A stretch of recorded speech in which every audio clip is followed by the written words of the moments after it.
Are we just sending these around the table? Yeah. Joe, agendas, if you keep sending them around.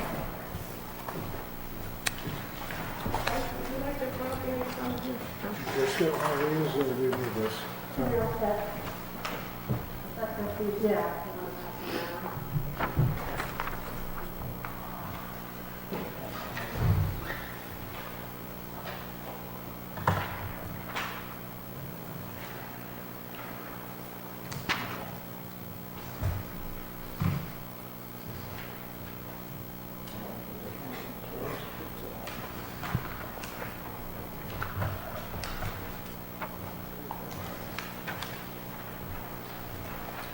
All right.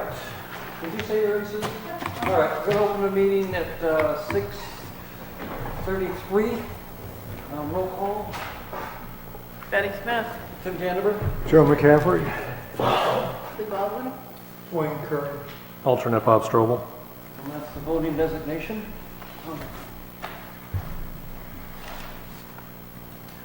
So, we're going to have a public hearing. Where's Linda? She run off on us?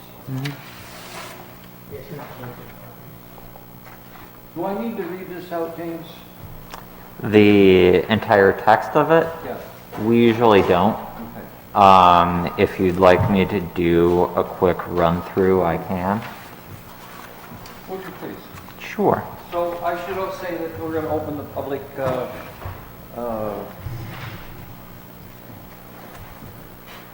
notice on this zoning ordinance, and James is going to read or give us a synopsis of it real quick.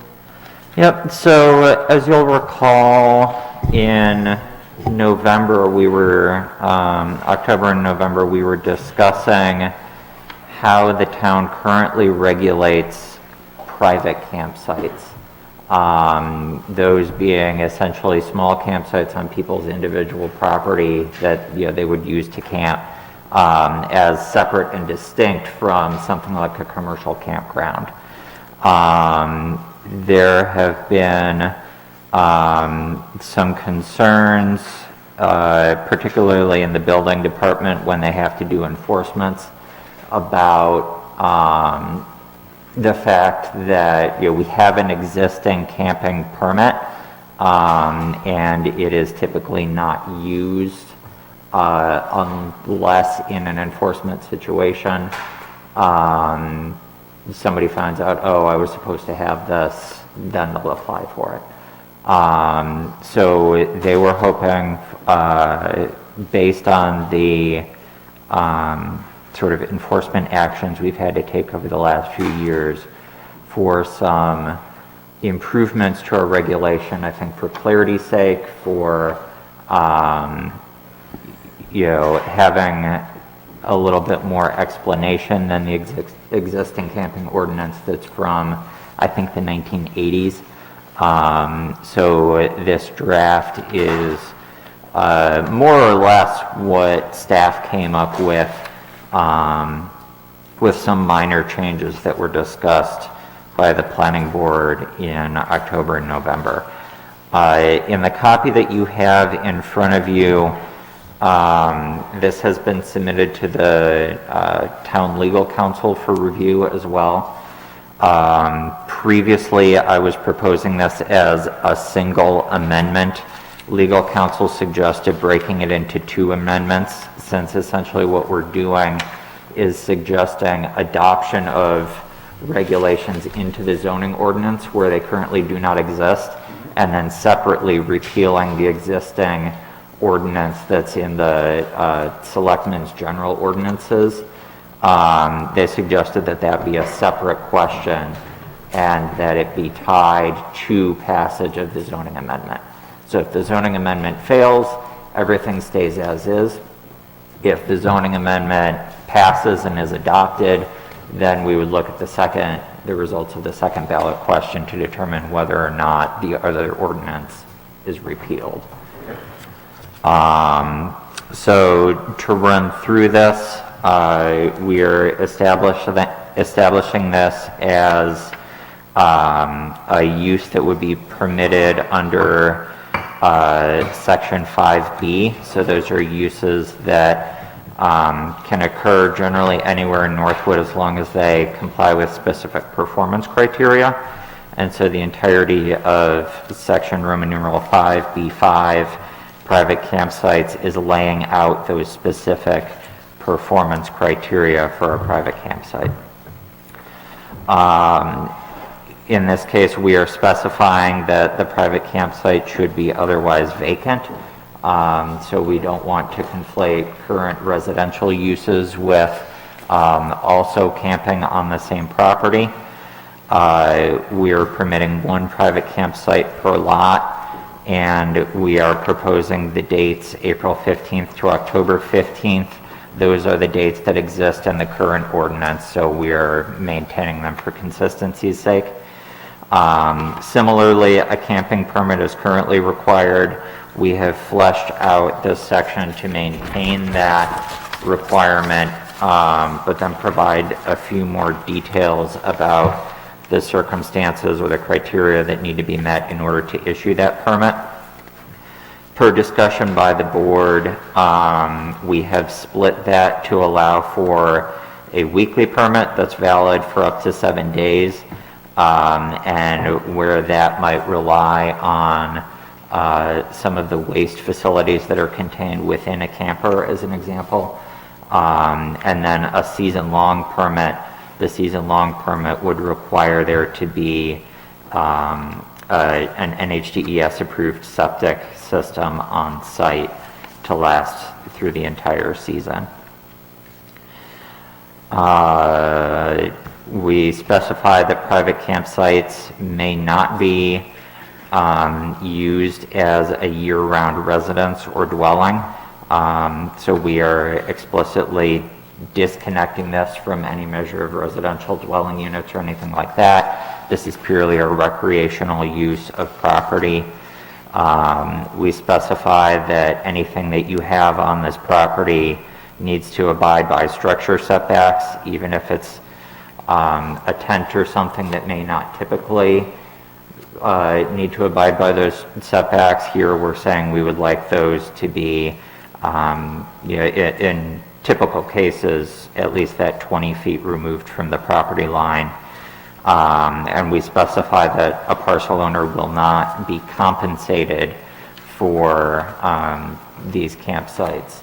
So that would imply that this should be strictly for personal use or possibly family or friends, but this should not be like an Airbnb rental situation. Permanent buildings, including accessory buildings, are not permitted. Temporary accessory buildings may be, but again, they are tied to the same duration of the season as the rest of the use. And then we specify finally that we're also distinguishing between storing a private camping structure or an RV when it is not in use on your own personal property. We consider that to be separate from a private campsite where you are actively using it, so long as it's clear that you can't occupy this thing. It's road ready, it's broken down. You're not going to go out and hang out in the camper for a night, as an example. And then finally, we add private campsite as column 2 use in the table of permitted uses. And on the last page is simply the existing self-contained camper trailers ordinance that is shown as strike through, with the second question that would propose repealing that ordinance. So I can take any questions, or if there aren't any right now, we can open for public comments. Okay, so I just want to be clear, I know the answer, but I want to be clear that the time frame from April 15th to October 15th is in place now. Correct. So if somebody is occupying a private camper or whatever, beyond those times, they're in violation of our current ordinance. Correct. Okay. Does the board have any questions before I go to the public? Mr. Chair, Yes. On the table 5, do we have, at least in my printout, do we have the use listed? Flip to the next page. Thank you. Never mind. It's a tall table. Yep. Any other questions? All right, so I open it up to the public comments. Yes, sir. I'd like to ask a question on, Excuse me? Sir, could you give us your name first? yes, Thomas O'Shaughnessy. Paul Thomas? Tom. Okay. Okay, first, Did Did you you get it? spell the last name for the record? OSHAUGHNESSY.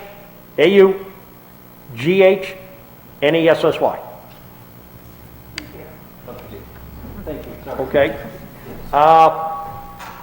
Summer usage, once we come into winter, I cannot use my RV on my private property if I wanted to come up for the day. Say I wanted to go snowmobiling or ice fishing, I can't use my property, like on a weekend? Basically, that's correct, yes. That's been in an ordinance way before today. That's been an ordinance, did you say 1980? I thought it was 86, something like that.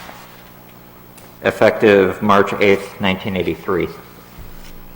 So the answer to your question is that's correct.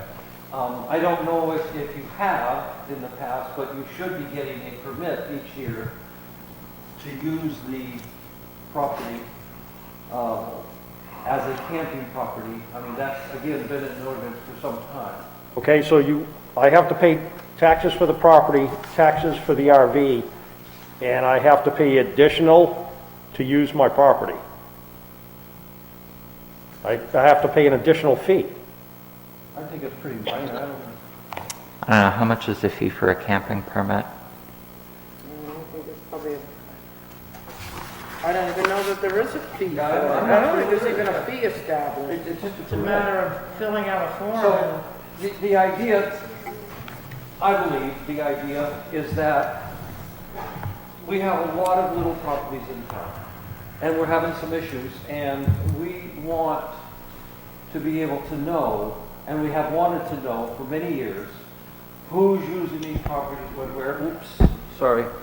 who's using these properties, et cetera. And that's the idea of the permit, is to know who's coming and going. Obviously, we're having issues with sewerage and other issues. I'm not saying you, I'm saying we're having issues. So we're looking to the new ordinance to be clear and concise so that our code enforcement officer can deal with the problems that we're having. But I could use a public campground during the winter. Correct? Most public campgrounds Not in the are... town of Northwood, there Yeah. are none Yeah. that are open during the winter. So the town of Northwood doesn't have any open campgrounds during the winter? No, No, I mean, I know of one campground, and it's certainly not open. it is not open. As a Right. matter of fact, the code enforcement officer has been making Yeah. sure that that's the case as of a week ago. Yeah, so the answer is, again, yes, you're right. You cannot. There's nowhere in Northwood that you could legally camp in the winter. Without a permit. No, you can't have a permit to camp. Well, on this property, you can get the, And just, Only from April 15th to October 15th. and that's only if there is no other primary residence on Right. this, Yes. that property. Were we clear? Yes, I mean, it's, the only camping, and that's been for some time, since '86, is from the April 15th to October 15th, is the only open camping, whether it's on private property or otherwise. I was just gonna say, the last time I think I've talked to the town about doing that was in the 80s.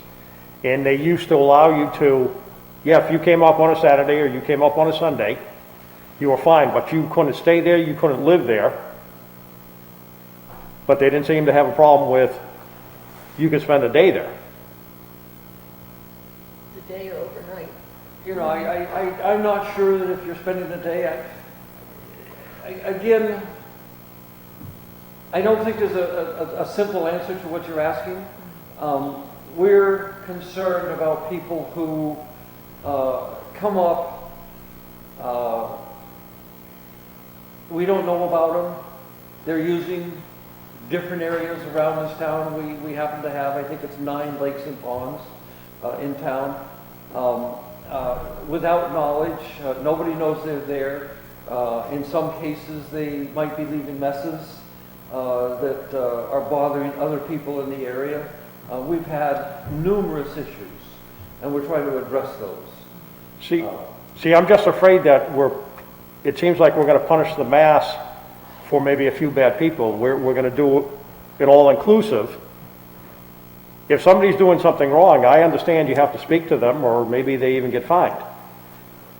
But to me, it's a tough call that the whole town now has to abide by something maybe one person did wrong.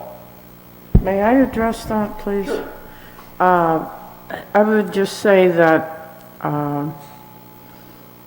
the reason that this ordinance is written, there's already one there. But I think what the board is looking to do here is to create a baseline so that there can be enforcement. Right now, what's on the regulation, if somebody came up and was not, for example, was there all summer, was not hooked up to any septic, that, you know, then it would be a health issue and it'd be addressed that way, obviously. But with that going on around town, this is just to create a baseline for new occupancy on small lots where there's issues with, basically it was a subject that prompted the idea of putting this in place. I mean, just to bring up another thing on that same subject, I don't know if the board of the town realizes like how small some of these new little septic trucks are that come in, you know, and take care of the waste in RV. I mean, they're not much bigger than a regular pickup truck now. It used to be, you know, it was the size of a bus. Now they're very small because they handle the porta-johns and everything, and I know that they're all over the place emptying campers. Right. Well, I can only say this because I work hand in hand with the code enforcement officer, so I'm somewhat familiar with how the enforcement's been an issue, is that a former code enforcement officer said, well, it's fine, as long as you sign a contract to have one of these haulers come in once a week for the season. Well, of course, what happens? They come in with a piece of paper. A week later, they cancel the contract, and they're having the stuff running out, into the yard, and the neighbors are calling up, and so the majority of people obviously are complying with what needs to be done. Yeah, yes, and I think that's why I basically came to the meeting, because I think if one person or three people do something wrong, I'm here because I don't want it to blanket the whole town. I understand. Not everybody's bad. I think for the majority, everybody's following the rules. But Over the last year to 2 years, there has been a lot, because of the increase in people wanting to be around the lakes, there's been a dramatic increase in people coming in, bringing campers onto small lots. And so it isn't something that is going to go away. And the town needs a way to enforce that the septics are not going onto the ground. okay. Another thing I guess I'm asking is, are you folks looking at the difference between a tow-behind camper and, like, say, a regular motorized driving one? I have a tow behind, Okay, so I'm at least familiar with the issues, and I have brought some feedback to the board on this, of which I sit as well. So my points are consistent with yours. I can have my tow behind pumped or tow it Yes. to dump slot and bring Yes. it back. So, Yes. But I agree that from an enforcement perspective, Linda's point about canceling the contract of after you sign it is very valid. Yes, So, do I, speaking just for myself, I would not want to, if I had a small lot in town of Northwood, I would not want to spend the money to put in a holding tank, just be able to use it year-round. yes, That being said, I'm also going to follow the rules. yes. And have a contract with a pumping station or something to Yes. that effect. Yes, Can I enforce that? No. And it's asking the town to trust its citizens after they've been burnt. So I understand your perspective. see, I also. Trying to balance between the Yes, two. and I'm looking at what you're saying, but I also know how many old buildings, how many old camps are probably in Northwood, and how many actually have a viable septic system in place. And let me ask the board, did we, or James, did we ever determine if a holding tank is a DES-approved alternative for this? Or Linda, or Is whoever? that working or not? Yes. Yes, it is. I did not, so I don't think that we had confirmed with them. Okay.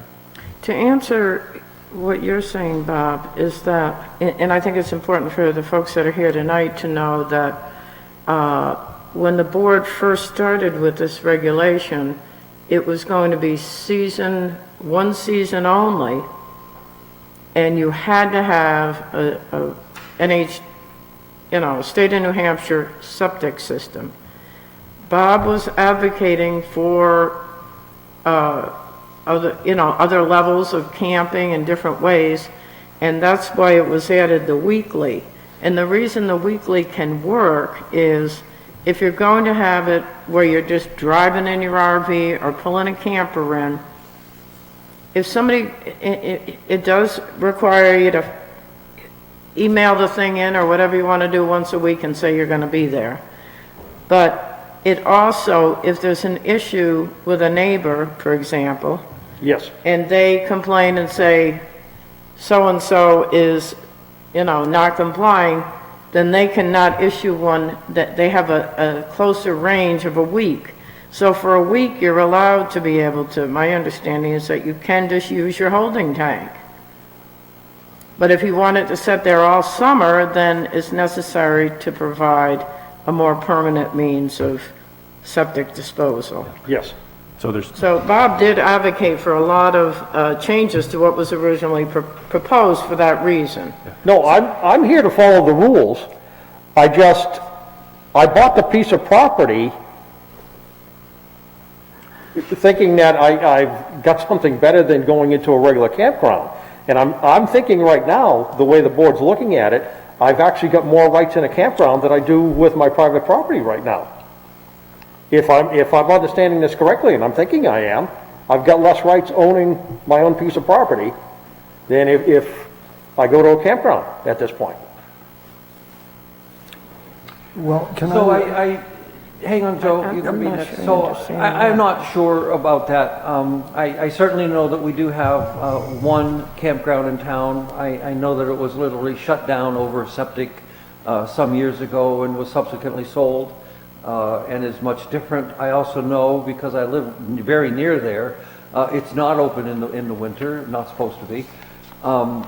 The point I'm trying to make is that we have changed somewhat the rules in this if it passes.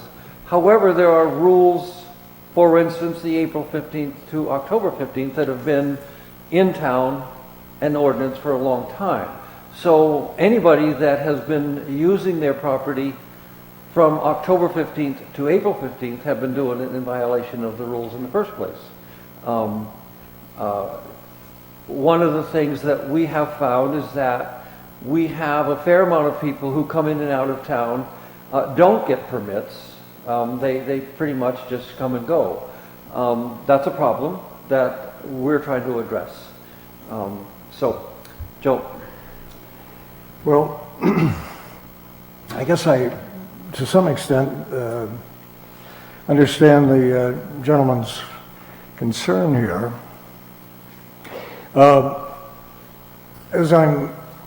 And he's bringing up something that I didn't really pay attention to before. The pointing out that we've had this ordinance since 1980s, an ordinance that specifies essentially spring, summer, fall access. The fact that some people camp in the wintertime is overlooked by this idea. And there are people that do camp, whether they snowshoe, cross-country ski, or go ice fishing. Mr. Chairman, I'm sorry to interrupt Mr. McCaffrey, but I would just a point of order, during a public hearing, the board members should retain their concerns or until you go into deliberations later, Right, and then... And I agree, we will.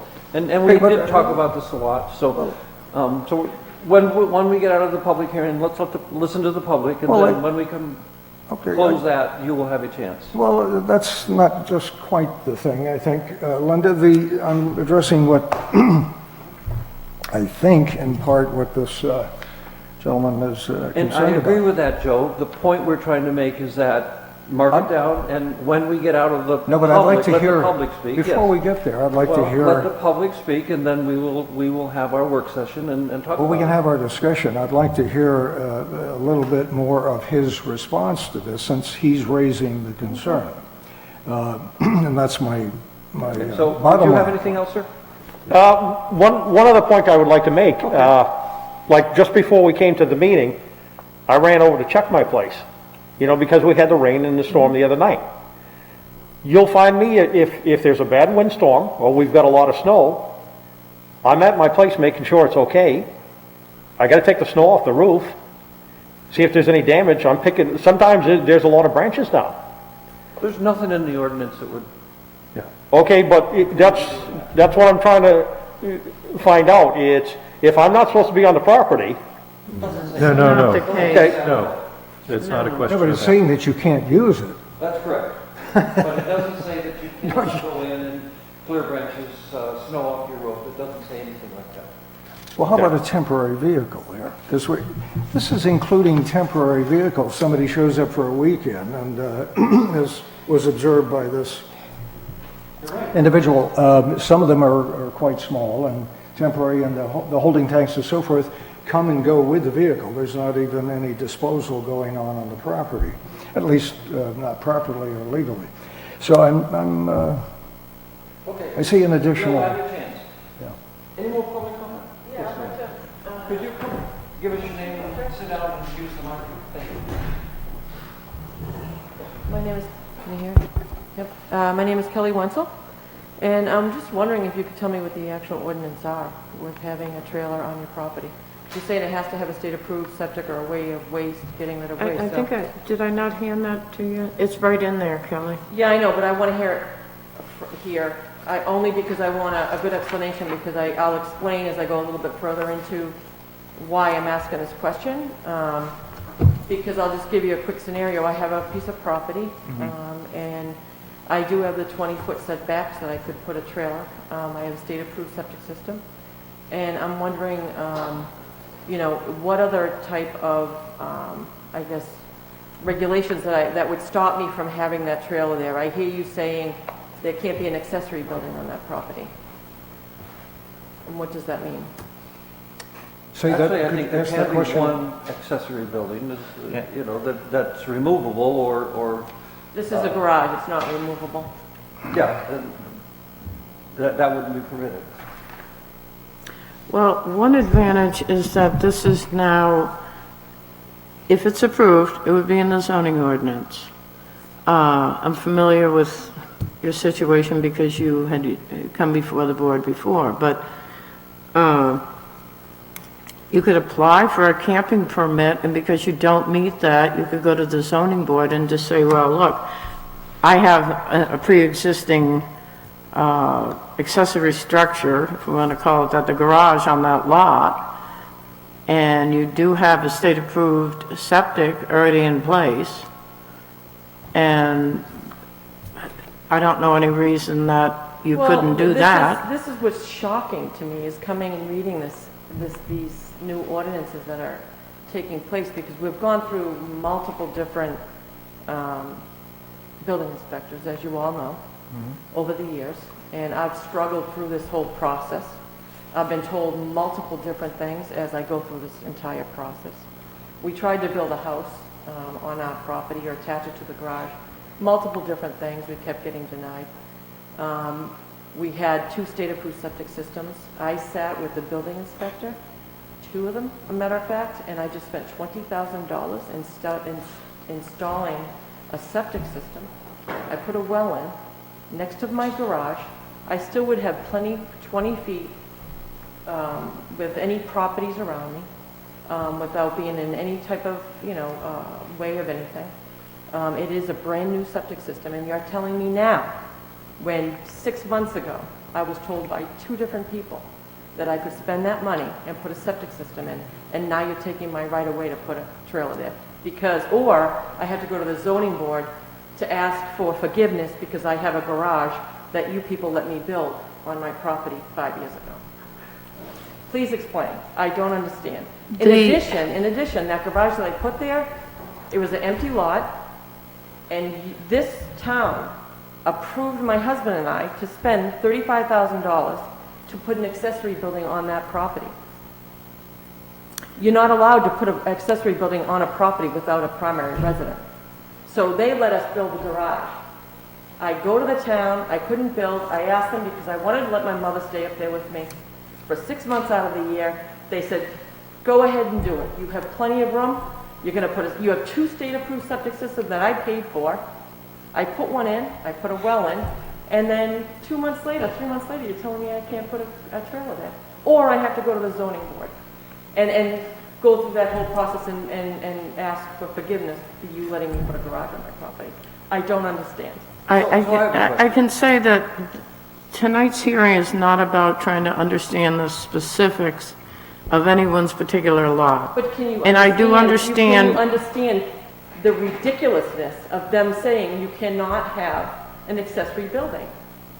I don't understand, why couldn't you have an accessory building next to your... well, I can give you just some reason why that was added into the regulation is because there are situations, part of the problem that we're dealing with is that people are converting, they're putting in a shed, I won't say a garage, sheds, large building, whatever, and then all of a sudden they turn into bunkhouses, they turn into rustic camps that people are living in all summer, those type of things. So I suffer because we don't hire full-time building or ordinance folks to go around with any type of complaints in the town. They work only a couple hours a day, or they work they're only part-time. It's always been that way. So what we're doing is we're going to punish people instead of following up on complaints and filing complaints against homeowners and charging them a fee for breaking these ordinances or whatever it may be. We're going to take away people's rights. That I have a beautiful lot that has a beautiful septic with just happen to have a 2-car garage that I've had the inspectors come out and looked at. The code enforcer. And now you're saying I can't use that property. It's shocking to me. No, nobody's saying that you can't use your property. But you're telling me to go in front of the zoning board, which they could deny it, which I've been denied multiple times. Well, again, I don't think we need to get into all the specifics, but I am very familiar with what you've been through. And I understand that when you went to the zoning board and asked for that garage, the testimony that allowed you to have that garage put on there was to alleviate traffic on the narrow road. That was... down the street, at my primary residence. I have 2 lots. Exactly. That's Right. what you asked for the garage for. What's the difference? It doesn't matter. No, I'm just saying that was the reason. So you have a use on your property. It's not that you don't have a use. And I just want to be clear for the record that the reason, when you came and you were That has denied, nothing to do with this. that has nothing to do You with just this. brought it up. I'm just saying But that the you thing do. is, let's, all right, so you're telling me that the reason why I asked for this was Could you calm because, down, please? I'm sorry, that I asked for it because I have a home down the street that I wanted to alleviate some traffic? Yes, I did, because there was so many people parking in the streets. I had needed a place to park. You No, let me I- build, hold on. You let me build a garage.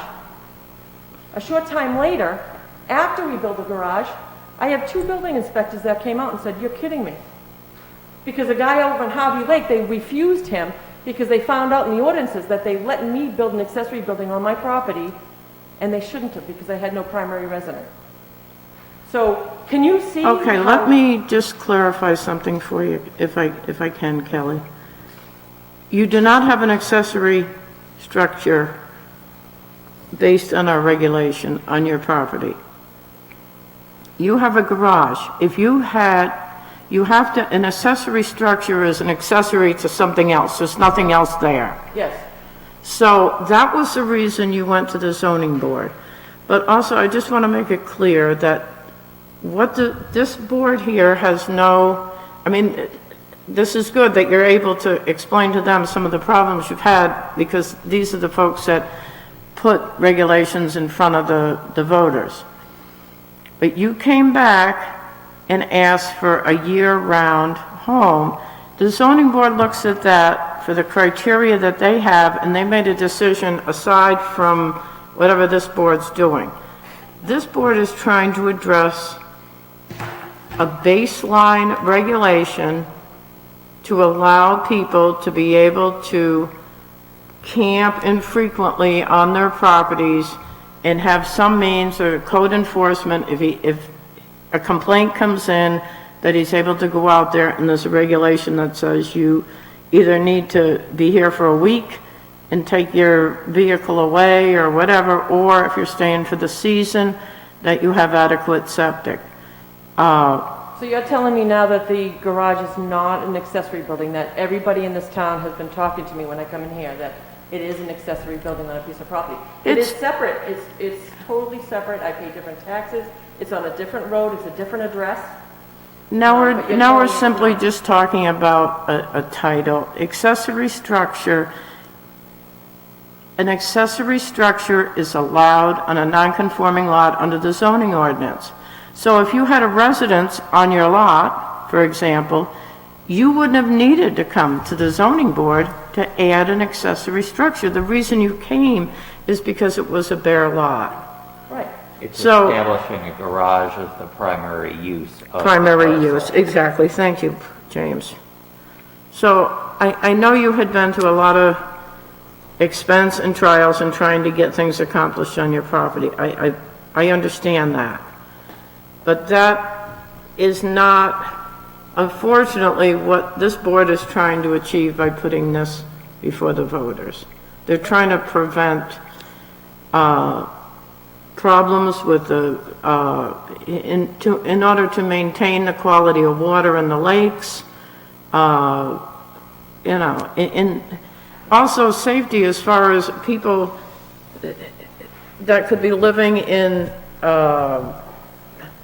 like you say, sheds or whatever. There have been places that, and they've even been advertised, and you can look inside of them, they got beds and couches, and it was a big shed. And because of the demand for real estate around the lakes, people are trying to sell tiny lots and selling them as if you could live there with no septic. And in some cases, there's lots that were, because of issues with nearby wells, the state would not approve a septic for a particular use, say a 2-bedroom house, because there just wasn't enough land, or there was wetland, or whatever, so. I understand it, and I've seen it. A neighbor of mine has had a trailer behind his cottage for 20 years, and it's on a tiny thing, and he even uses his own septic. He pulls the cover off and dumps his trailer into it, and that's the overflow he uses for his house. I understand, I get it. My point is that I had the building code enforcer at my house when I had the septic being done just a few months ago, and he said, "This is awesome. Of course you can." And now you're telling me that I'm not going to be able to, or I have to go Excuse in me, front of this the is zoning board. awesome, of course you can what? Excuse me? You said, the building put a trailer. inspector said, this is awesome, of course you can. To put Of a course you trailer can there. what? To put a trailer there for 6 months. He told me the specifics, it was April to October, and then it would be a removable trailer. It would be hooked I'm up not to a- understanding what Yeah, in there's- our regulation says that she can't have a trailer from April 15th to October 15th. So Yeah. the, It will in the here once issue this in is the new paired. one, Sorry, that- excuse me, too the many people are issue in the talking. new one, would be, let me see if I can find.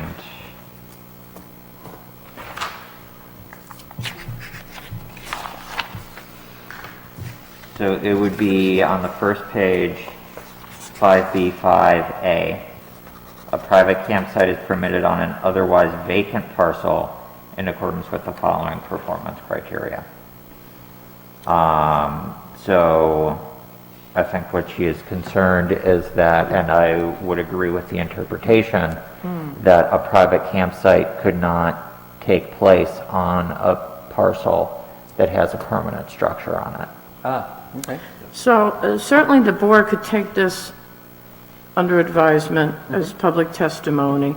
There are options that could be looked at that could potentially be, and I don't want to preclude anything at this to say it's going to happen, but certainly the board could look at the potential of having something such as,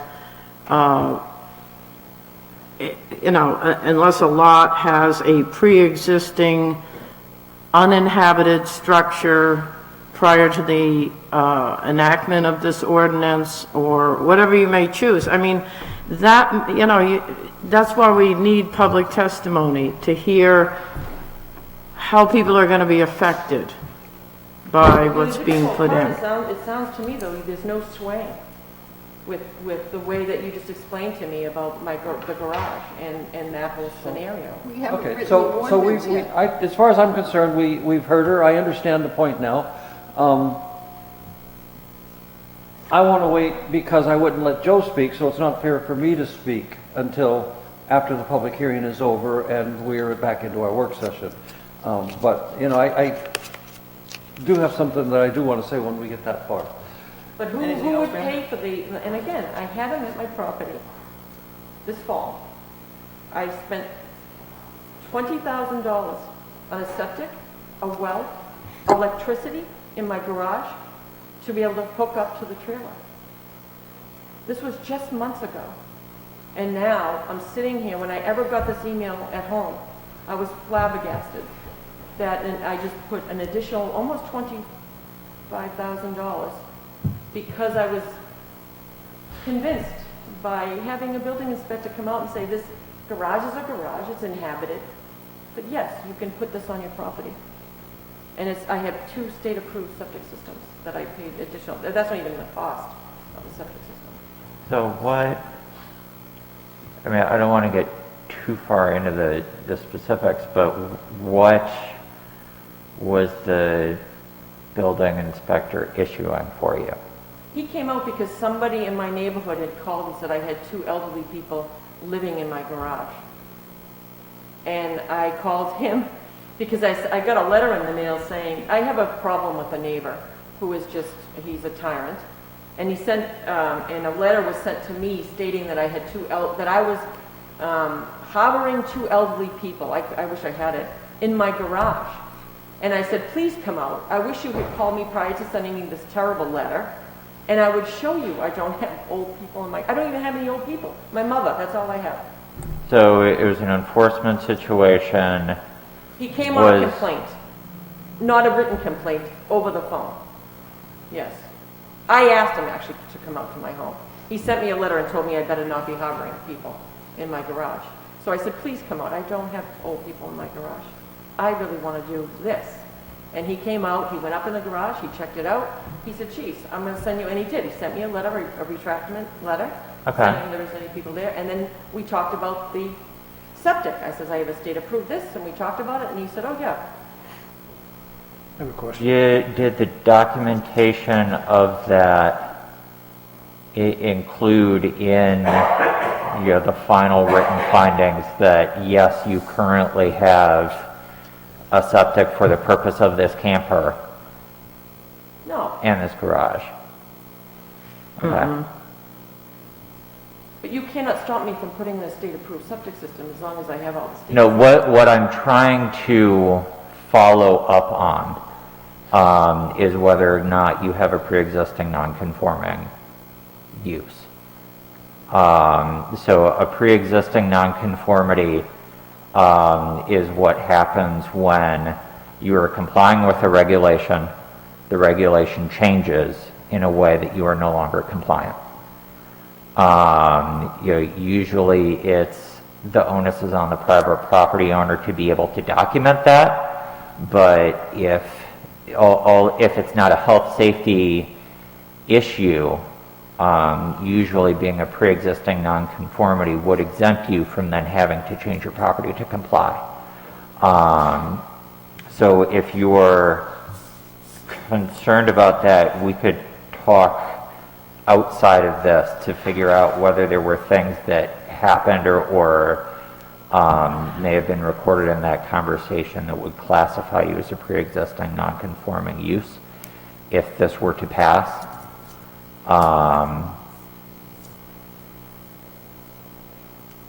Or if the board were to make changes in a way that affected your compliance.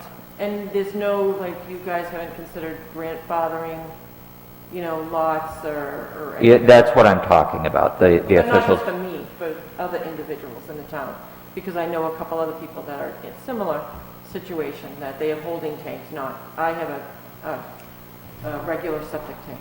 So again, generally there would need to be, some sort of documentation of, this is a use of record or something like that, which is why I was asking if it made it into your letter. The camper was No, he part of came the use. to my home for that one specific, I had elderly people there. Okay. Joe, what is your question? Just to a little bit better understand, this lady who's speaking right now, I'm sorry, I don't, Kelly, what? Kelly. Kelly Kelly? Wenzel. Thanks. Sounds like let's just say in the realm of what we've had, it sounds like a nice campsite situation. Now, obviously, we have the existing restriction that goes April to October. What I'm trying to just understand in your situation, and as it would apply to, as we're constructing this anew for the potential vote of the town, because this is not a done deal right now. This will be an article that people will vote for, or not.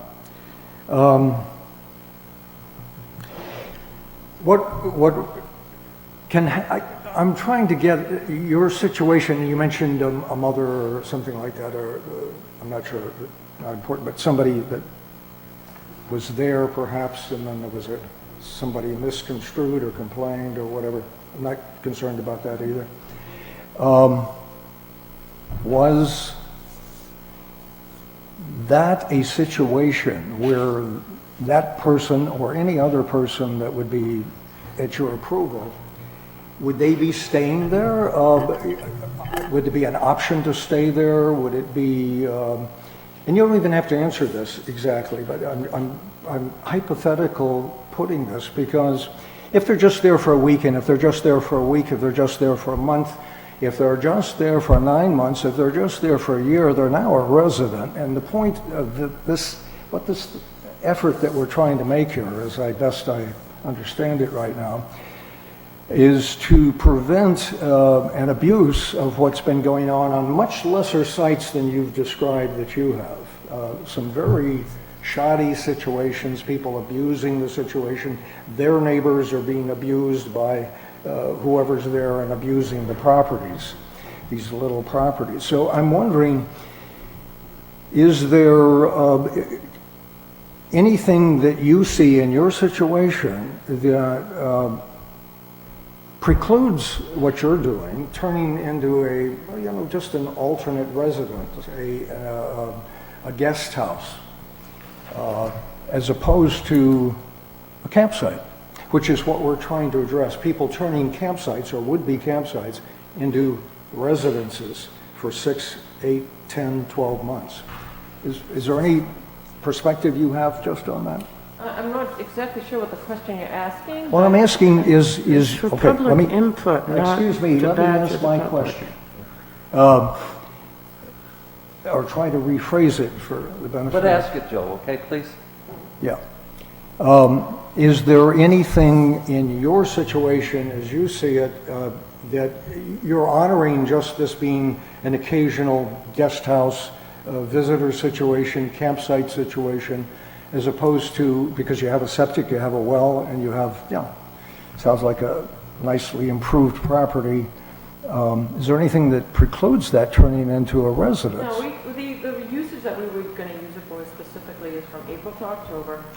If she was even there that long, she was going to spend time with us in the trailer, April to October, and then stay at my brother's house for the winter. And that's how that was, she's 81 years old, so that's how that was going to take place. For her to live at my house, I'm not sure if you were asking me that, down at my property, it's just too small. We have a very tiny house further down. So that was the whole purpose. So it was just for the occasional use of Well, for whoever? the summer, well, I'd get a permit. That's what he told me, you could get a permit from April to October. Okay, thank you. Anything else? I don't think so. Anything else? No, sir. Question? Yes. Mr. How often would you bring your RV up beyond, or well, I guess I should rephrase that. If April through October is not a long enough season, what's reasonable for you to be? I'm actually just up asking the question. I can't remember us ever staying, Okay. up here during the winter, but I would like to be able to, Okay. if I bought a snowmobile or I wanted to do something else, winter activity, I was hoping that I was gonna have more rights owning a piece of property than if I went to a campground. And I guess that seems kind of funny. I guess I'm trying to protect my rights from being lost. I don't see it as funny. It's more being a member of the camping community. There aren't that many campgrounds in New Hampshire that are open past October. I've tried to find a couple. There's one up in Waterville Valley. That's the only one I know of. See, I know there's some campgrounds in New Hampshire. I think they're open 10 months out of the year. Okay? I know. The ones I know of are April through Halloween. Yes. At the worst, or at the longest. So let me keep thinking about it. I guess I'm looking for some more rights because I actually own the place, that if I wanted to go there during the winter, at the age I'm at now, I really don't like being cold all that much, but I would like to have that option if I wanted to go up overnight and stay there. You know, I'm paying the taxes, okay? Sure. I'm doing everything right. I think I'm a pretty good guy. And I would like to have the privilege of using my place when I would like to. And that's why we came up, because I think I'm looking at, as time goes on and other people are messing up and doing wrong things, I see, what do they call these, the Airbnbs or whatever that's popping up I understand that, okay? But I don't want to be in trouble for somebody doing that. I'm not renting my place out. I'm not letting anybody in it. And I would like the privilege of using my place because I own it and I'm paying the taxes and I'm not doing anything wrong. Okay, I think I should have the right to, if I wanted to stay up there on a Saturday night, that should be allowed. Question? Again. If you're going to ask a question, yes. This concern you have, it seems like, as you've just expressed, I want to just clarify, you're concerned that you'd like use of this 12 months a year, depending on when you would like to use it. Wintertime, maybe. I'm not saying full-time 12 months. Let me just make that clear. I'm saying access to a 12-month period where you might just pick November, or you might pick See- January, or you might pick June. My understanding was outside the 6 months of we could use it every day. Outside of that, I thought that I could use it on the weekend if I wanted. If I wanted to go up Saturday and stay over Saturday night and leave Sunday. Now, I know I can't stay there Monday through Friday, and I know I can't stay there on any regular basis. I'm not aware where you got that idea. That's what I assumed. Okay, so, I mean, I'm just telling you, that idea is incorrect, Okay. according to our ordinances, Yes. current ordinances. Yes. Not just this one. But what you just said is basically correct. Now, saying that, we're gonna have a discussion after you guys are done. And I have to say that I feel your pain a little bit, and we're gonna discuss that and see if there's a solution for that. We're not ignoring you, but in black and white, sir, and I'm a black and white guy, these guys will tell you, I'm Yes. pretty black and white. In black and white, you are violating our town ordinance. I understand. Okay, so, And but I do feel your pain, and I'm thinking about it, because I think I have the solution to that. And I'm not gonna tell you what that solution is until you guys are done, the Yes. public hearing's done, and you're certainly willing, you may sit here after that and listen to us, but your time is done to speak. yes, But I do feel your pain, I really do. No, I understand. appreciate that. And thanks to that gentleman over there, he feels your pain. And he did some pretty good change, he came up with some really good ideas. I haven't on said how a to- word, but I am affected also. Yeah, I haven't said. yeah, so it's, that's why we're having this, is See, so like- that people like you can come in and talk to us sensibly, and we're gonna Yes. listen to you. I'm And see just, if we can come up with an answer. I'm asking you guys to bend the rules is basically what No, I'm, I don't wanna bend rules, I wanna make the rules a little different perhaps. yes. I'm not a rule bender, sorry. It's just not me. But I don't mind I guess someone like flexibility. yourself or this lady coming in and saying, here's a problem, is there a solution to it? And I think I have the solution, but I'm not gonna come up with it until after the public hearing is done. And like I say, you can stay here all night with us until we kick you out when the lights go off, but, and listen, but, you know, you've made your points, I Yes. think you've done a very good job of that. No, I appreciate you folks listening to us, okay? And I hope you all have a nice Christmas. Okay, And- but, and to clarify, you would like access, as I was reframing what you were saying, you'd like access whenever during the- I'm sorry, I would like to come up like if I wanted to, and I'm asking for more than I'm probably ever gonna do. But I feel that I have the right that if I wanted to come up on a Saturday night and stay over, I bought the place, I own the place, I pay the taxes, I guess I would like some extra freedom there. At whatever time of year you decide that. Yes, Okay. I yes, think we got this, we got it. okay. Anything else? Mr. Chairman, we do have a letter that came in Yes, as and I'm well, going to read please. that.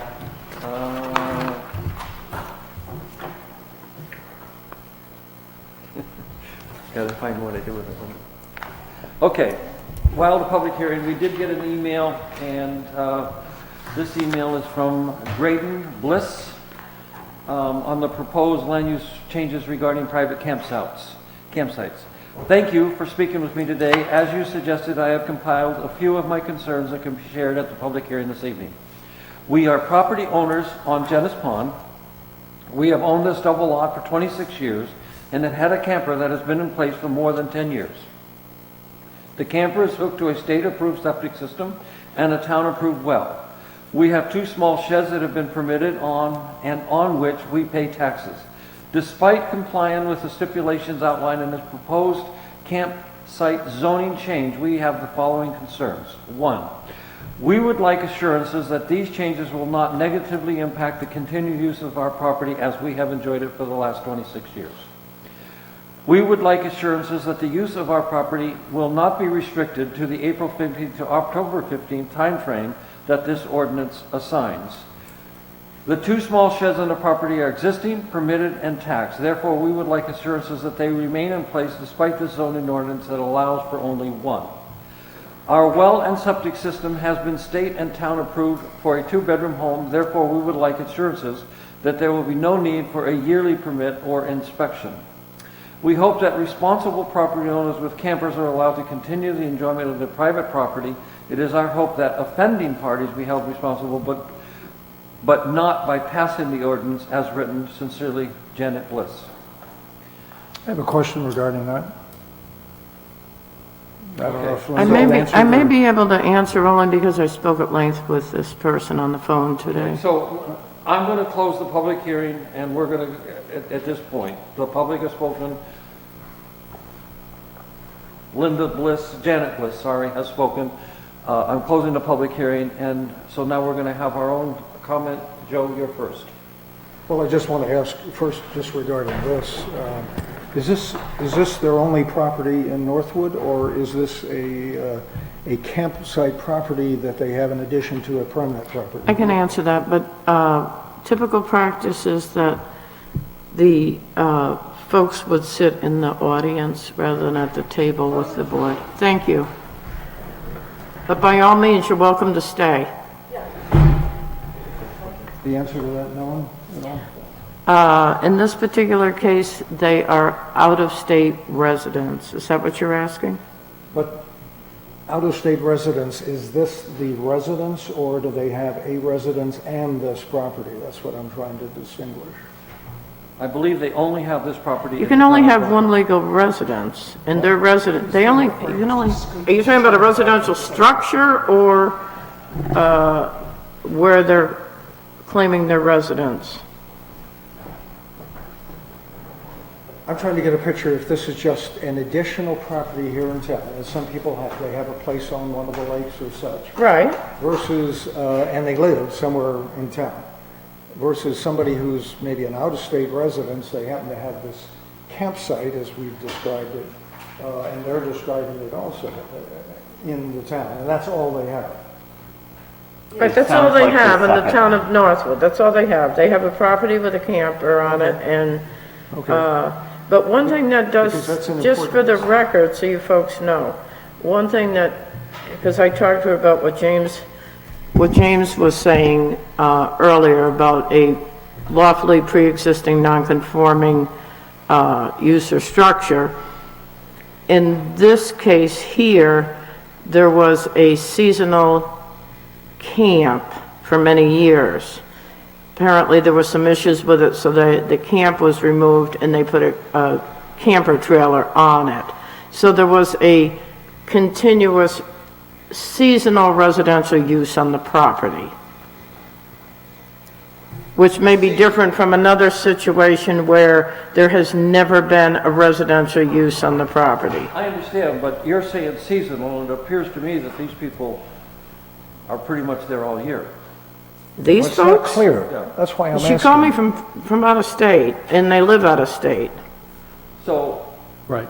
uh, Yeah, we would like assurances right now, and since 1986, as far as I understand, her property, this property was restricted to use between April 15th and October 15th. And I think that's all they ever used it for. It was a seasonal cottage Okay, that they may I read came number to. 2 to you again. Mm-hmm. We would like assurances that the use of our property will not be restricted to the April 15th to October 15th timeframe that this ordinance assigns. Well, if they had a seasonal property of which there had been no restrictions, and they were here from the 1st of March till October 31st, and they can continue to do what they've always been doing as a use. James can address that. Yeah, so I think the question here too, you know, and with each of these things, you could always go down the rabbit hole of research. The question I have for that letter is what they're describing a personal campground, or is that a seasonal residence? And it sounds like what Linda is describing, because we passed a zoning amendment last year or the year before that was focused on conversion of seasonal residences to year-round residences. And I think I would probably lean more towards if there was a historic seasonal camp that they used, that was sort of established as, you know, this is a cottage that we're using for seasonal occupation. That's probably better considered under those provisions, not under the campsite provisions. But I think without having somebody here to talk through all of the details, we're probably going to be spinning our wheels a little bit if we try and dig too much further into just that And I letter. understand that. I just, and that's what I have to say that I wrote down on another issue that came up tonight. It has been long a concern of mine personally in this town because of our luck that we have so many ponds and lakes and streams.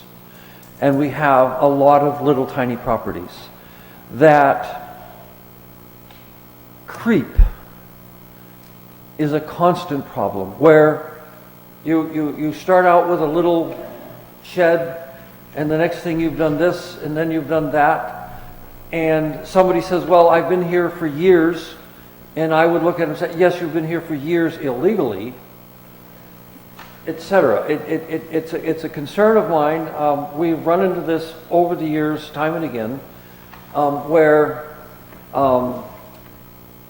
unless there's paperwork, I don't know what a building inspector might have or might not have said. I know what is in the ordinance. And as I told the gentleman, he did a great job, but the fact of the matter is that he is violating our ordinance, any way you look at it. That being said, I agree with him that it would be very nice if he was allowed to use his property now and again for short periods during maybe an extended period of time. And I would suggest that we think about that 1 week thing and extending that, and I don't know what, till I got an idea. November 30th and start again on March 1st or something, whatever Bob can say, where they can come in and get a 1 week permit to use their property for hunting or for ice skating or whatever. Go, Bob. Well, I was going to say exactly that. Have a year-round, make the 1 week permit available year-round, I'm fine with that. subject to renewal at Right. most twice. So you're limiting yourself to a 2-week Yep. period. I don't have Consecutive. any problem with that personally. That would cover a week at Christmas, between Christmas and New Year's. You still are subject to having the septic pumped out, well being disconnected after that period of time. But, you know, that's 2 weeks in January and December is a good long ice fishing week or vacation.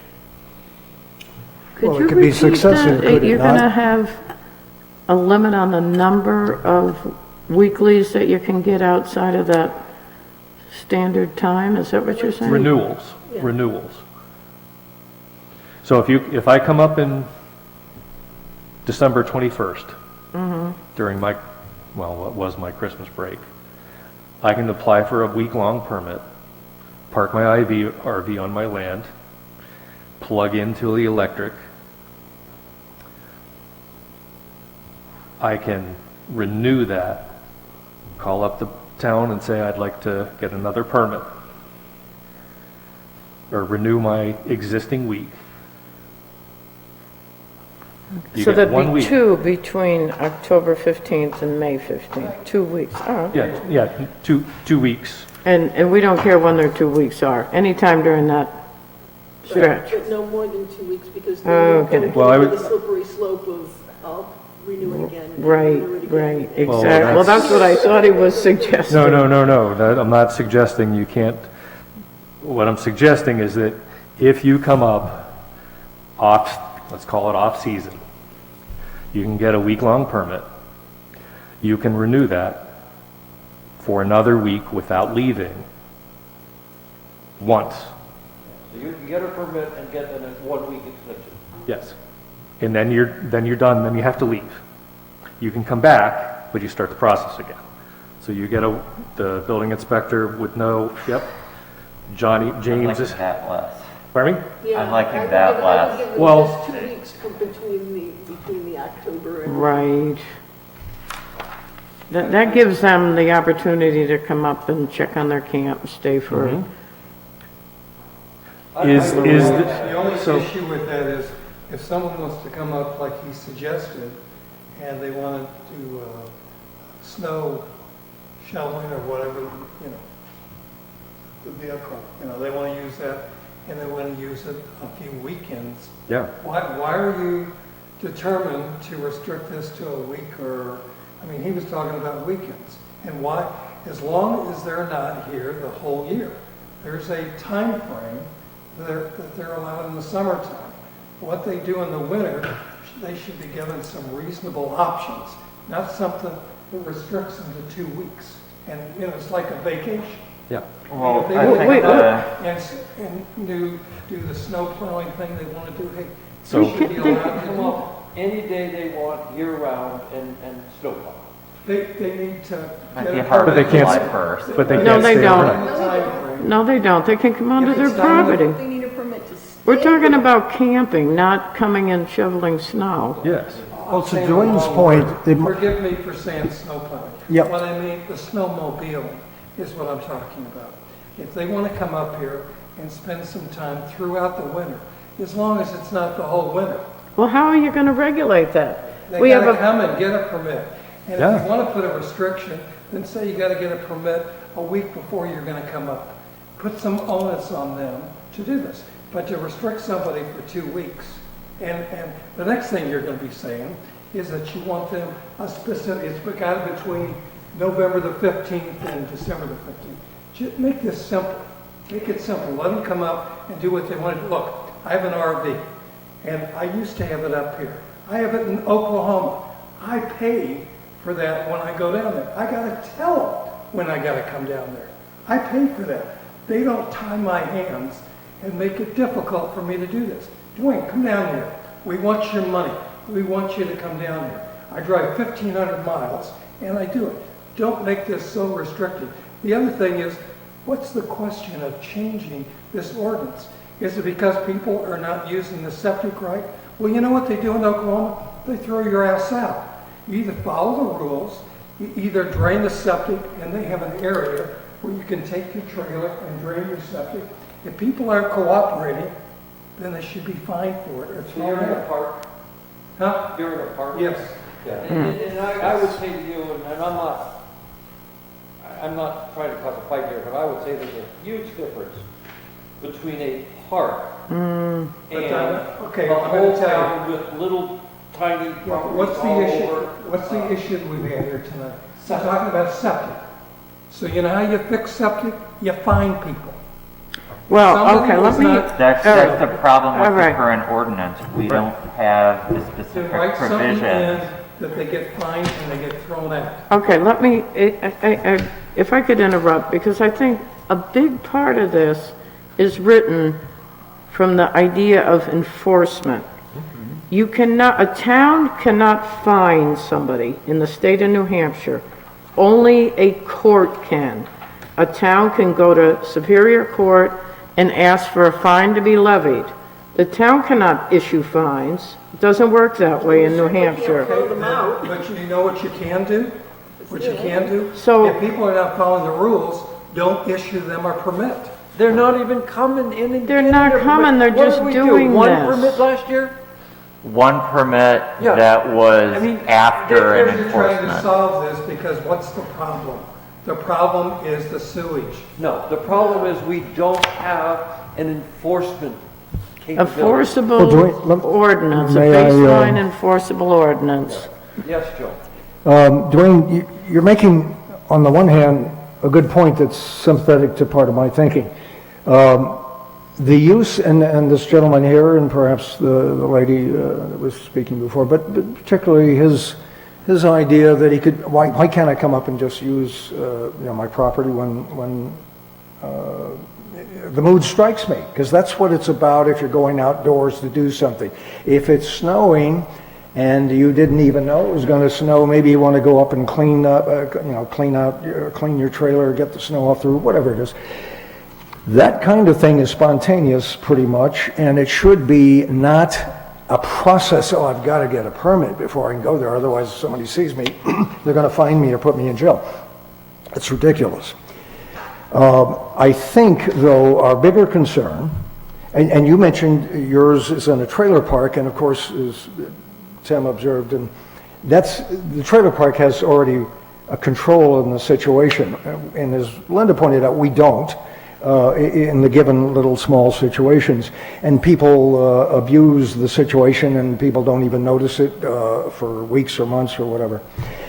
We are trying to address not just the septic, though that's a big part of it. Temporary users don't even require a septic, as has been usually. They've got any kind of a decent mobile trailer or mobile home that they're moving around.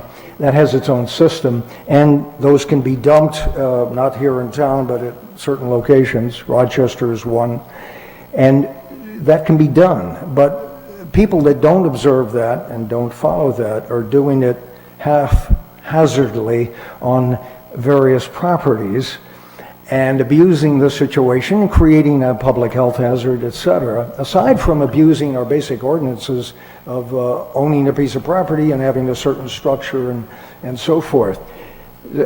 So the spontaneous part of this, I appreciate that you're bringing up, and I think this gentleman that was here before is concerned about that. He wants to be able to come up and just use what he has. You want to go ice fishing, gee, it's going to be, I didn't know the temperature is going to go down like this or whatever, I'm going to go do that, and I didn't get my permit. And first of all, I have a little problem with our seasonal thing. There are people that do things in winter. I grant you 80, 90%, maybe 95, do them in the warmer months. I understand that. But that doesn't mean that the others deserve to be punished because they are occasional, unusual people that like winter. So I have a little personal problem with our dates, but I have a problem on the temporary aspect, and we were beginning to solve it, I think, Bob's suggestion. Maybe it doesn't need to be just 2 weeks only. I don't see why somebody couldn't come up successively during the winter. Maybe not 2 weeks in a row, if that's all you meant, that's fine. Okay.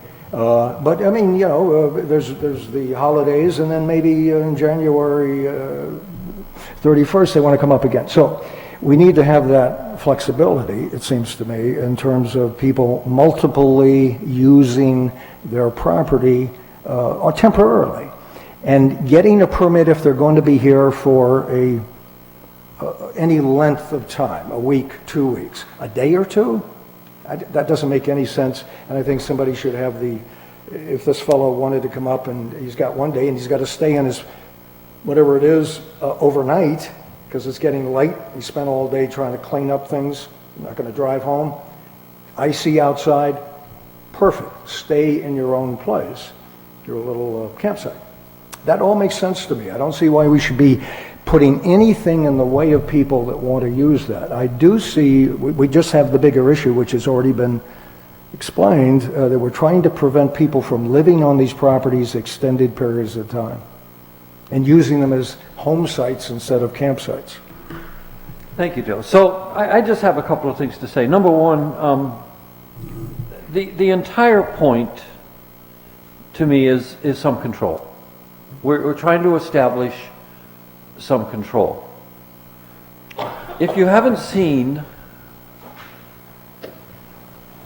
I'm on the budget committee, the litany of warrant articles this year designed to ask taxpayers for money to help control invasive species, whether it be animal or plant, in our lakes and ponds, then you really should go take a look and see how much, I mean, there's 4, maybe 5, there's a number of them now. It's starting to add up to some substantial money because we are having serious problems in several of our lakes. Serious problems. We have milfoil, we have a number of invasive species. We need to control that. And I'm saddened to say that there are people out there that will literally unhook their septic and drive off, or open a petcock and drive off and just let it go. And I don't think I have to spend a whole lot of time to explain that stuff goes downhill. It goes into the lakes, it goes into the ponds, and it goes into the streams. It's expensive to fix in some cases. The state tells us, Northwood Lake, you're never going to fix it. You're going to control it, but you're never, ever, ever going to fix it. It's never going to go away. So we're trying, that's one of the issues here. The other issue clearly is some people use the system and creep. They start out with just a little, get permission to have a little. Next thing you know, they have a little more. Didn't get permission. Next thing you know, it's bigger, and it just it's wrong. We need to have some control. Whether it's 2 weeks or a few more, 4 weeks. I obviously just can't imagine. I've never owned a trailer, so I can't imagine in the middle of the winter hauling a trailer on icy roads to and from. And we certainly have the provision in here where you can leave a trailer on the property if it's unhooked, literally unhooked from the electricity and the septic system, so that again, there is some control, that we don't have a situation where it's being rented out for the winter or being used in the winter, etc. So I certainly could bend some, and I see the necessity for a period of time during the course of the winter. There are people, I go winter camping. Believe it or not, I go winter camping in a tent, But there are other people that just aren't that, they don't like doing that. So they want a camper or whatever. I can understand that. So I can bend some here, but, I think overall, this ordinance is very important for the town and for our lakes and ponds and streams. Yes, James. So, when I had previously sent a draft of this, Betty sent me some follow-up questions asking about hunting season and whether October 15th was the correct date. And I think hearing the discussion tonight, I would feel more comfortable with, and I would recommend a set of rules for the camping season and a set of rules for the off-season if you're looking to accommodate, rather than changing the dates around too much. And my reason for that is that presumably when April 15th to October 15th was determined on in 1983, there was some discussion of general health, safety, welfare. Why are we picking those dates? Well, after October 15th and before April 15th, that's when it's most likely to snow. That's when you're most likely to have cold winter weather. I would prefer to stick to, some best guess at when you would need to winterize your camper that would be theoretically decreasing demand than pinning ourselves to any other sort of, do we want to accommodate moose season? Do we want to accommodate deer season? Do we want to accommodate ice fishing? Do we want to accommodate snowmobiling? I would be much more concerned if we were hanging our hat on these are the activities that, the recreational activities we want to, get their seasons into camping season. James, can I make a little trouble? Yeah, What did you say, Joe? what did I say? Yeah, Did you not hear any of that? I heard it all, but I'm not quite sure what you said. So, That's why I called you Joe.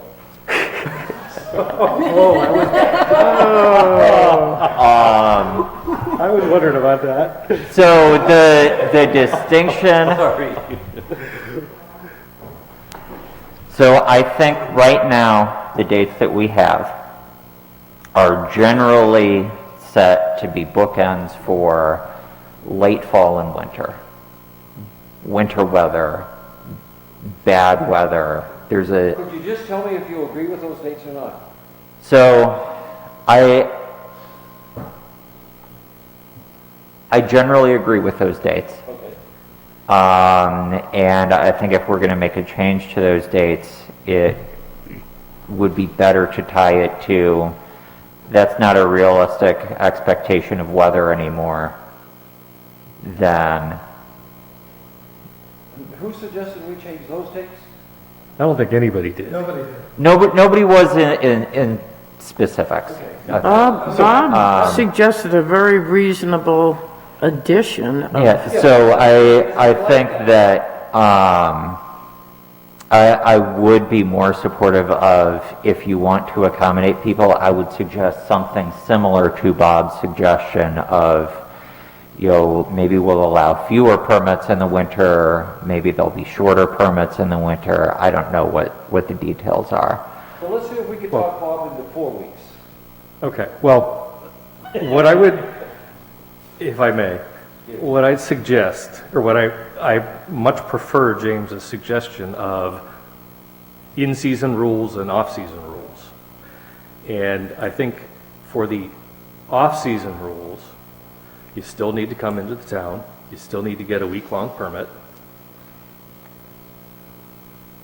Yes, you still need to get a week-long permit, even if you have a septic, because we need to know that you're there. You can renew that week-long permit consecutively once. So you can have a 2-week stay, you need to issue one permit, and you need to get it renewed once. Then you have to leave, you can't get a permit after that. You want to come back the next week, you can do so, but you start the process over again. Yes. I'm sorry, I didn't Yes. understand that. So I have at least one set of friends who sold their house and now live in their RV. Yep. Actually, I have 4 sets of friends, surprisingly. They kept the property outside of Boston. They stay there in summer because they don't want to shovel snow. But there are people in Canada who have done the same thing for a big Class A motorhome with heat, hot water, everything, all the luxuries, 2 bathrooms. That's their primary residence. If I was going to invest much more than I make in a single year in a mobile structure and bought my little half acre on Harvey Lake or one of the 9 lakes in town, I would, like Mr. O'Shaughnessy, I would like to be able to park it when I'm in the area, when I'm going through. And I wouldn't want to have to say, yes, oh, it's March, it's off-season in town of Northwood, I can't do that. Even though I'm bought the property to be able to use it. So I think historically, the seasonal aspect of, if it's 1983 Yeah. Yep. when it started, the issues with seasonal travel trailers at that point is that insulation was awful. The only heat was a propane heater that tended to emit carbon monoxide because we didn't have carbon monoxide detectors at the time. And if you are in cold weather, you're going to run your heater all the time and suffocate, potentially. So a lot of the technology has changed in the last 30, 40 years. I don't want to rely on that, but I think we can give people a bit more of a break in using their off-season camping, personal camping site somehow. You know, whether it's, personally, I would be very disappointed if we go with the 2 weeks only in off-season total, and you can't use it anymore. Well, I didn't also want 2 weeks only. I didn't understand that Or your whatever. 2 weeks was 2 consecutive weeks. 2 consecutive, okay. I didn't understand that either. Okay, so now and excuse me, It's I'm a little not bit trying to harder be to obtuse enforce. here. I have been meetings since last Saturday, unbelievable meetings, and so I'm, it's not that I'm having trouble concentrating, I just, you know, I've heard so many people talking, budget season is here, if you, I you know, hear it's, ya. and it's been something, I'm telling you, it's I really been think something. Bob has come up with the. Yeah, and I agree with what he's saying. And what James said about having 2 seasons, yes. Yeah. A primary season and a One- secondary season. One of the Sound like things- good ideas. And I agree. One of the things that Bob said is if he's traveling through and he wants to leave his trailer on a little piece of property that he owns on Northwood Lake. I'm not sure that if it's not hooked up to the septic and the electricity and everything else, if there's anything that precludes him from doing that. If he's on his way through. You know, not using it, but just storing it. Off-season. Right, off-season. Yeah. I mean, we have provisions for off-season storage. Yes. Okay. I'm talking about sleeping in it. Okay. Yeah. So, Right now, I can't do that. If I could not do that, unless I had a house right. on it. Well, with or- what you're saying, would that preclude somebody who has a trailer, is not hooking up to anything, just has a self-contained trailer, and wants to stay overnight, 1 or 2 days, whatever? As long as they get a permit. I'm going to interrupt for a minute. We have to keep in mind that if we're going to do this at all, So that's just what I was going we to have ask a the two of you. part-time building inspector, code enforcement. We're creating something where people are imagining that we have somebody that could go out there 80 hours a week and on weekends when he's long gone. We can overregulate to the point where none of it's even going to matter. I think trying to get it into a simple, concise regulation that allows the code enforcement officer, when there's serious violations, to go out and address them. Okay. So if I understand correctly, the only change we're making so far is off-season, you can stay, but only 2 weeks in succession. And my question to you two is, are we going to be able to get this written up and done? He's working on it. Okay. I'm halfway there. You're halfway there? Because, of course, time is of the essence. We're getting to the end of the year here pretty quick. Well, I'm not seeing, maybe not following Linda's point there, that allowing what Dwayne is concerned about, or was, that somebody wants to come up temporarily, that is to say for a day or two, to address whatever they want to check on their, They still should have a permit. What? They still should be issued a permit. Okay, you're all right with that? 'Cause- I'm all right with The that. purpose, All right, well, but see, that's I thought otherwise from what you said before. If somebody is spontaneously, if somebody is spontaneously coming up just because they want to real quick go up, the snow is right, Get a permit before they go. but that's not possible, is Yes, what it I'm is. observing, Dwayne. And maybe for a temporary presence, I'm suggesting no permit should be necessary anyway. I thought that's maybe where, No. We need to know they're here.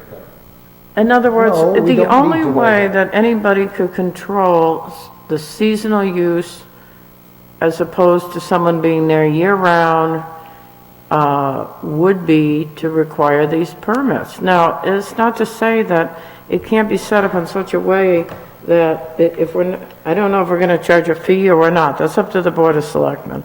But if if somebody has one of these, they can email something in and have a fillable form that they could put their name in and ask for it. That, we're just asking that there's some, without a request for a permit, then there's no way the code enforcement can have any, in other words, that's the way the town's gonna say, okay, these people came up, they were here seasonal, they come up for 2 weeks in the winter this year, they're good.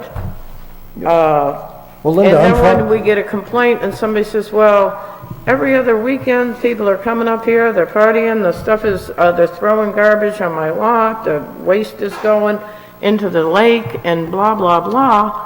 Linda, We I'm can look following up all and that. there's I'm no not- permit. What I was saying has nothing to do with that. I was addressing something that, this gentleman that was speaking before, that spoke to us, and I thought what Dwayne was concerned about. Bob has amended this, and his amendment I agree to.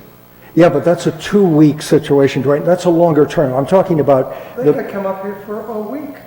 what? Or they can come up for a weekend. You kind of They come up- still need to get- they still Come need up to for a get weekend, we just need to know you're Come here. and get a permit and tell us you're here.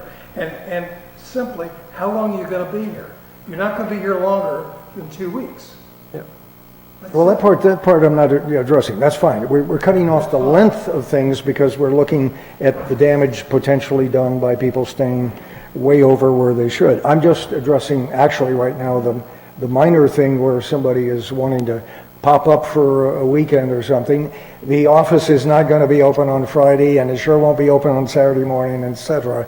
And so nothing's going to happen as far as getting. Well, we can't So- cover every single I situation. But we don't think- have, if we don't restrict it, we don't have to cover it. Yeah, but if they come and the office is closed and they're here for the weekend and they go, we wouldn't even know. Right. So, So I think I have made changes that would address what Bob is suggesting.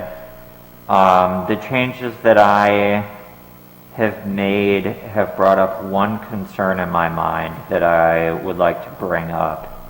But I'll start by going through them and then I'll ask my question. So I would. before you get into that, could the board address the issue Mrs. Wenzel brought up, or did you address that in your stuff? The issue of the otherwise vacant parcel. Correct, to I was going to possibly, suggest that we get consensus on this and then discuss Okay, that all as a right. separate thing, if that's okay. all right. Okay, James, yes, can we take a 3-minute break before you start? no problem. So I don't break you in the middle of it? I need to use the mental. We don't want a septic problem. Oh, that was bad. Thank you for that, Dwayne. Appreciate it.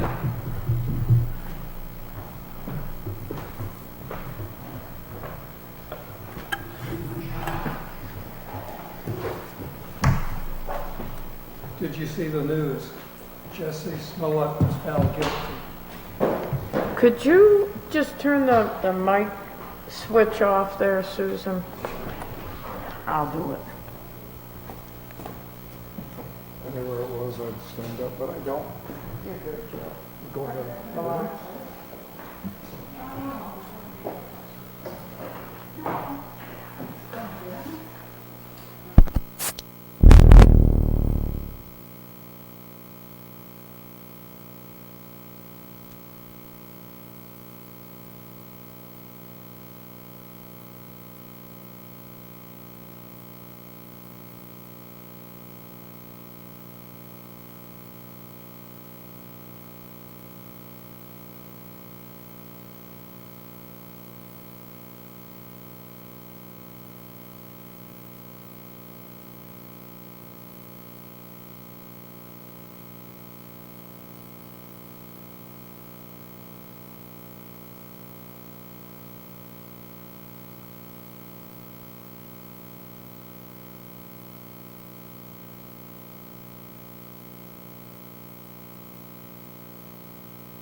or storage or something at the time of the enactment of the ordinance. I don't know. I don't know. That's Change something. it from building to residence.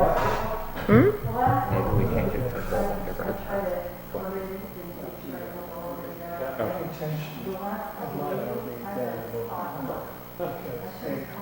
That may be It's not helpful. perfect. That may be helpful because we have people camping on lots now that were actually given legal shed permits. Is everybody here? Yeah.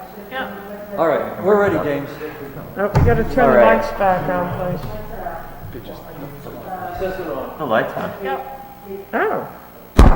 Who did that? Yeah, that sounds like it's on. Did you turn the mics on?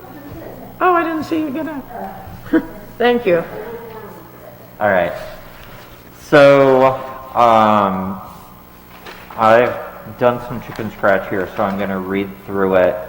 I think this takes care of what Bob is suggesting.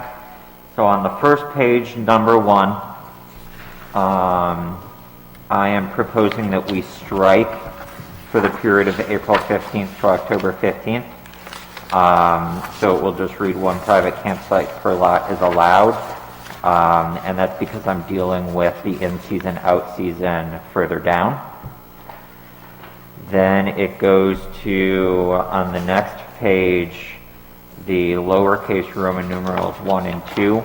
I'm suggesting that we flip the weekly permit and the seasonal permit so that we can use the seasonal permit to define what is in season and out of season. And I've made changes as follows. For seasonal permit, I'm striking valid for and saying camping season shall be the period from April 15th to October 15th in 1 calendar year. A seasonal permit shall be valid for the entire camping season. During the off-season, only weekly permits may be issued. A new application shall be made for each calendar year. Would you want to take into account what Bob was suggesting, that it be restricted to 2 weeks in succession? Not in this paragraph. Not in this paragraph. That's in the other paragraph. Okay. The other paragraph being the weekly James, permit. before you move on, Yes.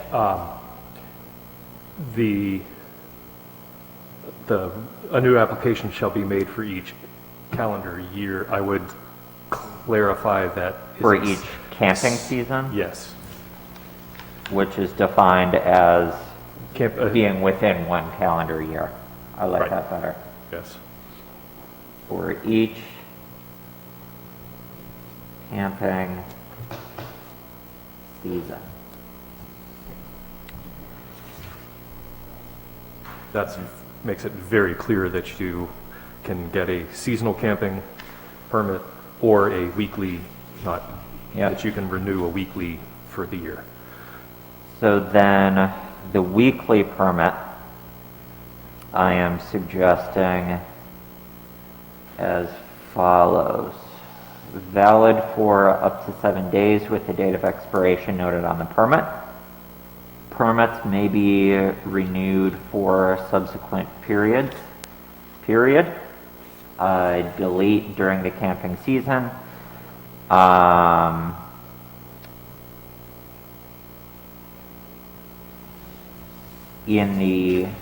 So then in the off season, a permit may only be renewed for a second consecutive week.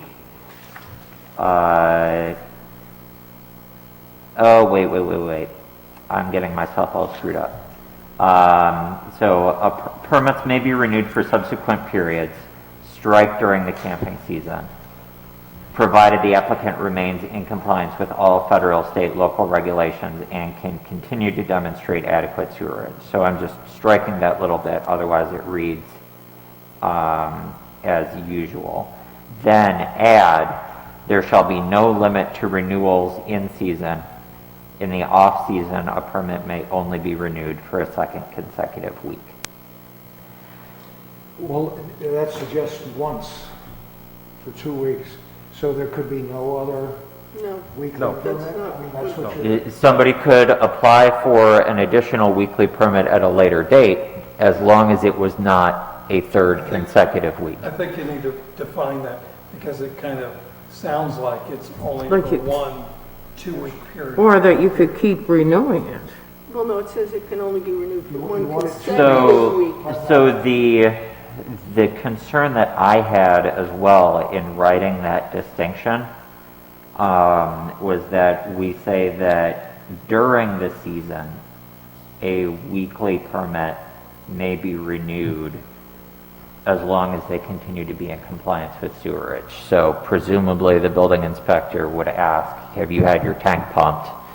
Did you drive it off and pump it, or did you have somebody, come on, or do you still have enough capacity because it's just you and you don't have the whole family with you?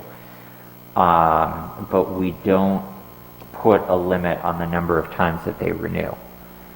So if somebody really wanted to push their luck right now, even without me writing, there is no limit on renewals in season, I would read this as saying somebody could technically, as long as they stayed on top of their paperwork, apply for a weekly camping permit in April, continue to submit every week through October, and use weekly permits to cover the entire camping season. Yes. Yes, someone could do that. So you're And ho- suggesting that somebody could literally camp year-round in the town of Northwood, provided that they get enough permits?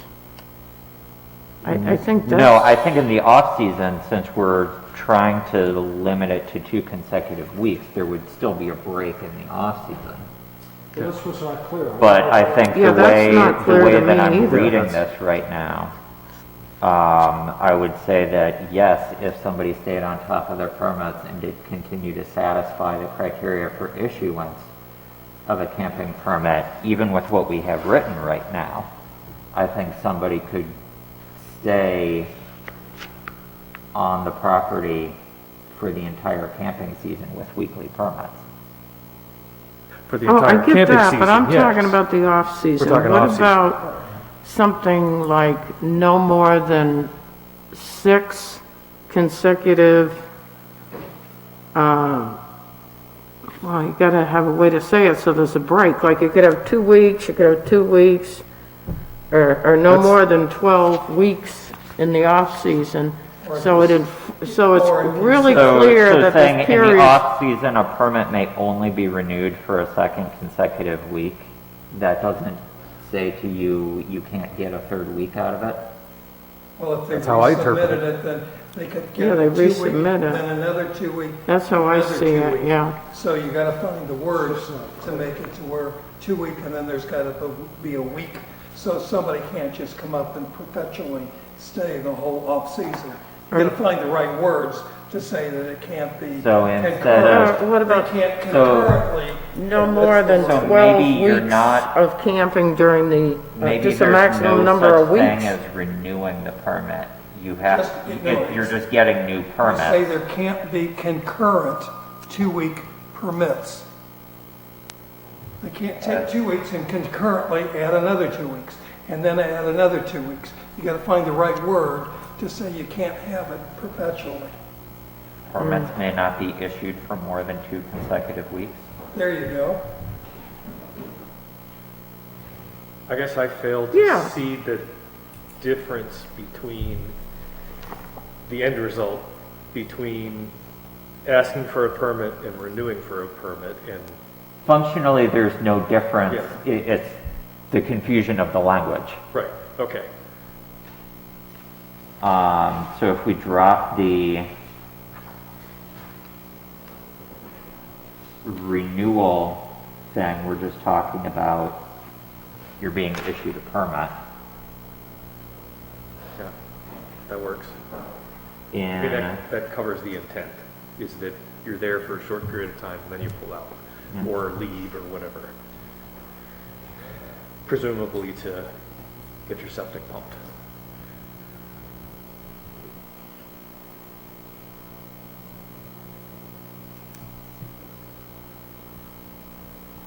Is there a place on the permit where you can make them put the date of when the last time the septic has been pumped? There's no way you can enforce that. There's But absolutely if no they way. sign it on the permit, they're saying they did it. Well, it doesn't matter. Somebody might have a 100-gallon tank on a big motorhome, and somebody might have a 5-gallon one on a little RV. There's no way to know when you're reaching a maximum point. I mean, the, My suspicion is that if someone comes up on a weekend, like Mr. O'Shaughnessy spoke about, on a whim, comes up on a Friday night after the town is open, or town hall is closed, on Monday, if they're still there, somebody is probably gonna call the town to say, hey, there's a camper. Well, let me just, I'm just, an off-season permit is limited to 2 consecutive weeks Up to. with, and what I'd like to phrase here is with only once a month. Let's just, let me end it with that. Because obviously 2 more weeks is going to take out the month. So that limits the choice to 2 weeks per month. It means they have to be away, or whatever, for 2 weeks at least. How would you enforce that? I worry that that's getting too far into Jared needing to keep a calendar for every private campsite, for who's coming up when. I think this is easy because he can, whatever system he'll have worked out, he can look and say, do I have an open permit? Yes, I do. I'm going to staple these 2 together so I can see that now I have a second permit open after this first one is lapsed. So if they then file for a third, he can go, do I have an open permit? Yes, I do. Here's one, and here's a second one that's stapled to it. I'm denying this third one. Yeah, good But point. I think that he's going to have problems then the next week, once he's closed that permit, filed it away in the yearly records or in the circular filing cabinet, however he retains those. Well, doesn't that require the same attention? However you write this, you've got the problem of these small increments of people staying here or there and on a couple of days. Right, and we don't want to have to track the dates, and we don't want to have Excel spreadsheets to track who's staying where when. The bottom line is that the majority of the purpose of this regulation is when there are violations or when there's complaints, Jared can see if somebody has filed a permit to be there. That's the reality. The town does not have the resources to go out and weekly patrol every lot in town. It just can't happen. Well, that makes So, sense to me too. I'm just wondering, are we, with the way we've just written this, potentially, is this restricting somebody to just 2 weeks during the off-season? It is not. No? The answer to your question is no. 2 weeks at a time, but not 2 weeks And take a period. week off, then they can come back for 2 weeks, then take a week off, then they can come back for 2 weeks, then take a week off, then they Okay. can come back for 2 weeks. I guess I'm not just hearing that distinction. I'd Okay. be really surprised if there was a really large number of people who have what's considered an Arctic RV or camper. I'd be surprised if there's 2. And that would be able to hook up when the ground is frozen and Right, yeah. whatever. So, It's They do just, exist. I know they exist, but I wanted I've to camped in the winter. confirm that the board is comfortable with the idea that the current regulations would allow somebody to stay for the entire camping season, provided they keep applying for their weekly permits So, in season. in the season, Yep. okay. Tell me the downsides of that. It's all year. The downside is it's technically a loophole to do extra paperwork but not have to install the septic system that we are requiring for a season-long permit. Well, that's what I wanted to begin with, but Bob was the one that argued the idea of people coming and staying for a week, driving their trailer off and emptying it somewhere else. I think using your scenario with Jared in winter, it would be the same thing in season. If Mrs. Jones is coming in to say, yep, here's my weekly permit, I'll be here next week.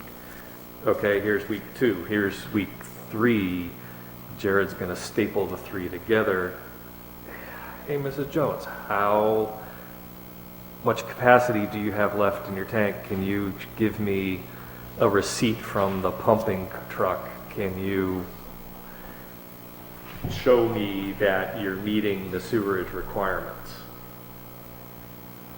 And I think that's So the, you think that there would be enough, since we're saying you need to show that you've, or demonstrate that you have adequate provisions for sewerage, Yep. that sort of This organically, idea about the receipt, you have to pay to dump.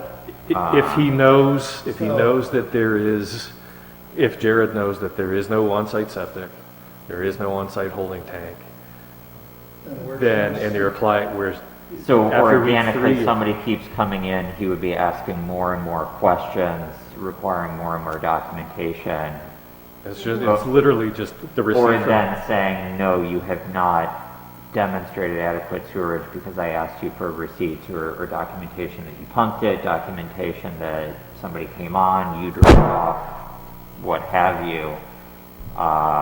Eventually he says, I'm skeptical, I'm going to deny this one. yeah, that would be my, and it could be as simple as, as Ms. Kelly has done, come on site. Let me show you that I have a 30-gallon black tank and it's empty. And okay, that's good for a week. And if Jared, building inspector, wants to allow that and put the burden on himself to actually go out and do it, fine, that's his call.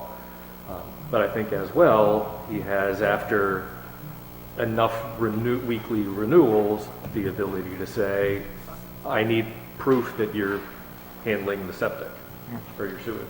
I can tell you, I have a small RV, 20 foot, and I empty my tank once a week at minimum. Now it's taking, I got black water and gray water, but I can tell you, I can't imagine somebody I not got, dumping it. mine's smaller than that and I can go 10 days. Can't say what I'm thinking on it. Yeah, we're not going to talk about that on camera. We are not going to talk about that on camera. Let's keep it clean. Anyway, yes. So All are right. we generally okay with I think how we that's are, been restructured then? I think and I'm assuming that we need a motion to change it? Or not? We can make one motion at the end. I was Okay. gonna ask whether the board wanted to go back to sort of the separate issue that was raised regarding permanent buildings. What? Permanent buildings, what Ms. Kelly talked about. yeah, related I to think we having probably her garage need to on do site. something about grandfathering already existing. What do you mean? I think we're going to have to do something about grandfathering in already existing. Because apparently she's not the only one with pre-existing buildings, because the woman who wrote in also has pre-existing buildings. Right, and there are a few places around that I'm aware of where people have septics and wells, and they have seasonal campers that have permitted sheds on the lot. Maybe more than one, or at least one, so maybe more than one. Is that something we could do by, like, special exception? If our... No, if- because somebody's not gonna wanna spend $500 to come to the zoning board to get approval to have a second shed. They're just gonna put it up, and then we're gonna have to go and start writing letters, and rather not go that way. It might be easier to exempt existing lots with, that have structures that are uninhabited. So I flagged Non-residential? 2 sections that I think are the specific things that would be preventing that situation. So on the first page, A, where it says private campsite permitted, a private campsite is permitted on an otherwise vacant parcel in accordance with the following performance criteria. And then on the second page, number 7, no permanent buildings, including accessory buildings, shall be allowed on private campsites. One temporary accessory building or smaller accessory structure per lot may be permitted for storage purposes only. Any such building or structure must be removed or fully collapsed and stored at the end of the camping season. So I think if you are amenable to being flexible here, those would be the two sections that we would need to make changes to. James, would it be difficult, Bob's suggestion about the special exception? What is a special exception? Because that's, you know, a whole different level than just trying to get a variance and meeting all those criteria. If the special exception was that a permanent uninhabited structure lawfully permitted at the time of the date of The ordinance. exists, right, may utilize the private campsite by special exception. Because of structure. I think it would happen the other way. I Okay. think you would be applying for a special exception to use a property that has that structure as a private campsite.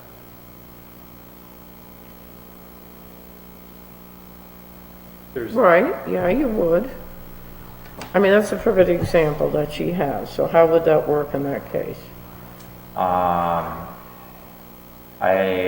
think for the special exception, we need to get at the specific things that we're worried about happening in the accessory structure. And we're worried about the creep, we're worried about, is somebody gonna stick a bed in the shed and call it an Airbnb?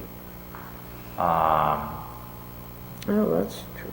So essentially, you're writing performance criteria to say, document for us how none of that's going to be a problem if you put your camper on this parcel that has a garage on it.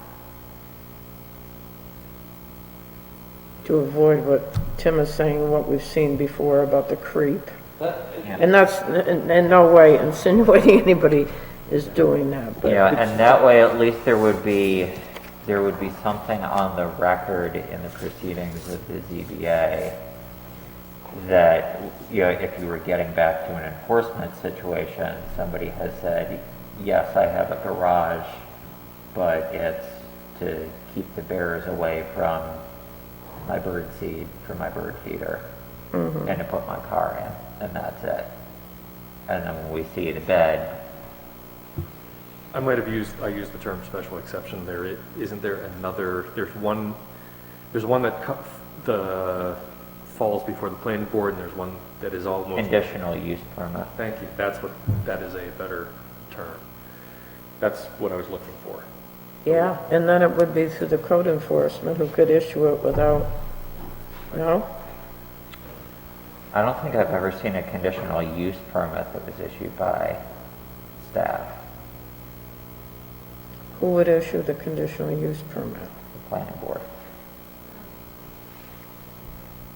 But if you're worried that existing special exception or variance applications are going to be too much of a burden or are going to cost too much, That's what I was trying to. by avoid. using a separate mechanism that isn't on the fee schedule yet, we could set it lower. We could say a conditional use permit to the planning board costs $50 instead of, We're still gonna notify abutters, Yeah. right? notify butters, you would, Put a newspaper ad in, by the time you get done, you're at $300 anyway. okay, well, But if Try to somebody keep it wants down, to, but if somebody it's- wants to do it, you know, I'm saying it's a small price to pay, but I understand it's still an investment or of cost.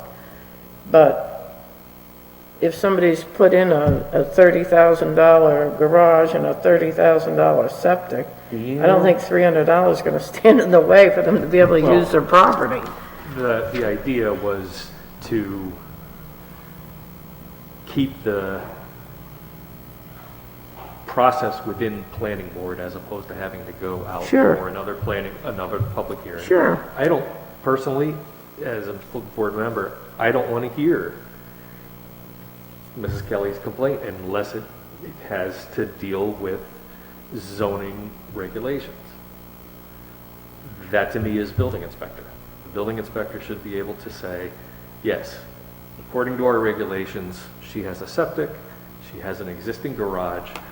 Yes, we should be able to grant a conditional permit, a conditional use permit to put her camper on her land because it meets our performance criteria. So I think, You know, whether that's done through the regulation or process, I don't really care.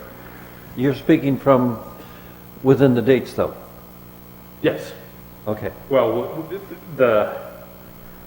yes. Okay, I'm just,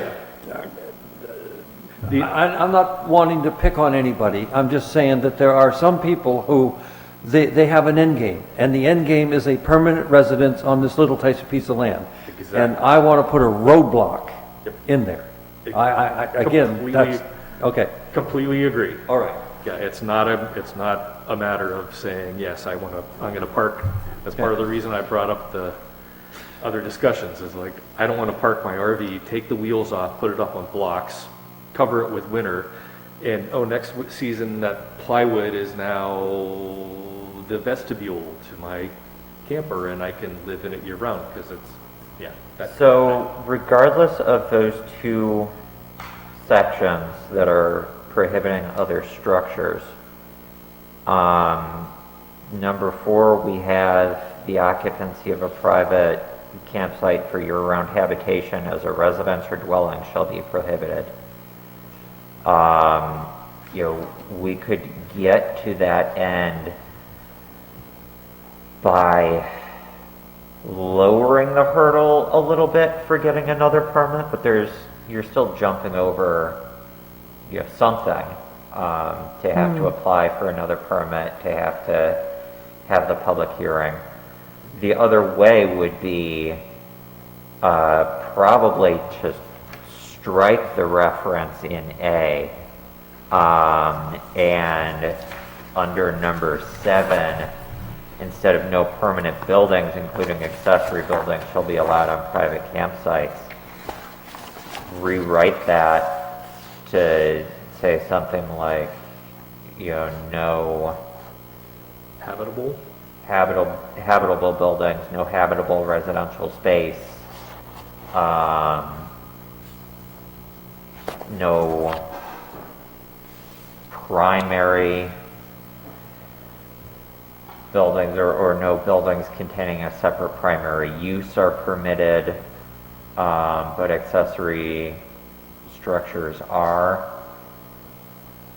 I don't recall exactly what our reason was for wanting to make sure that the accessory building went away at the end of the season, except to make sure that the accessory building didn't become more than accessory. That was the main. And that was the main reason. that is it is a real concern. You can start out with something and say it's for storage, it's not habitable, but, we have all these back roads, so 99% of the people are gonna do what they're supposed to.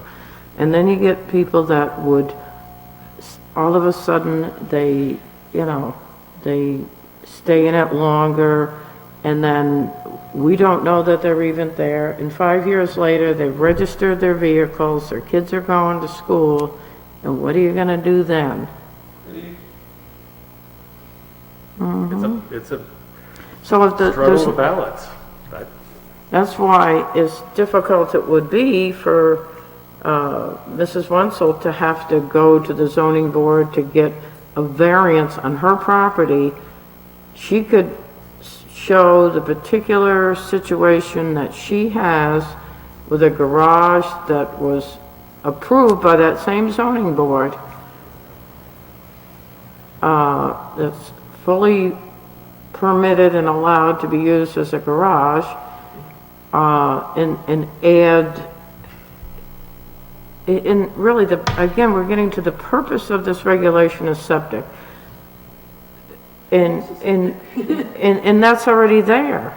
And she's actually got a full septic system on the lot. So even though that puts one particular person in a difficult position, and it may put a few others, I think unfortunately that's a better choice than allowing all these permanent structures to be on these camping lots and trying to get the town to keep up with all of it. She went and got her permit. She did go to the zoning board and went through the process to get the garage. And it's all fully documented.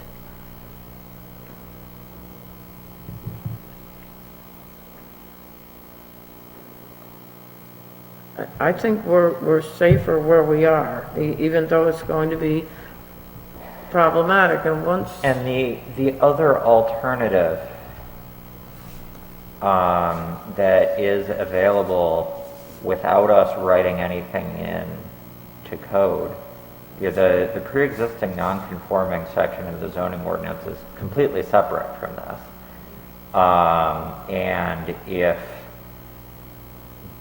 Jared is the zoning administrator, and if somebody came in with a situation and said, hey, I've got this, I don't think I should even have to apply for the variance because I had this in writing, I was told this, he could make written findings that something is a pre-existing nonconformity and is therefore permitted to remain.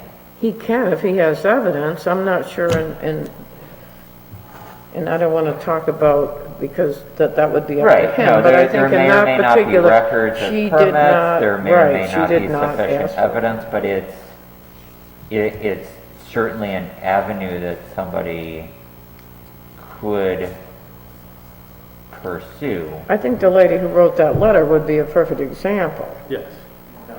Because there's evidence there that there was, there was a seasonal cottage there, that it was an existing residential use that continued on for many, many years. Yep. And just because the structure changed, it was still a residential use that had been allowed and whatever. And he could make that judgment call.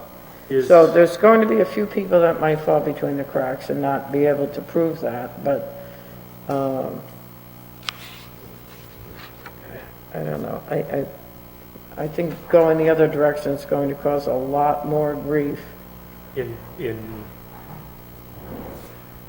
bringing up the idea of, or stating your belief that you have a pre-existing non-conforming use with the building inspector, is there any public hearings required, or any cost associated with that? Okay. No, that would be, but it is. I mean, it would most likely come up in an enforcement situation, so usually there would be a complaint to Jared, written or verbal.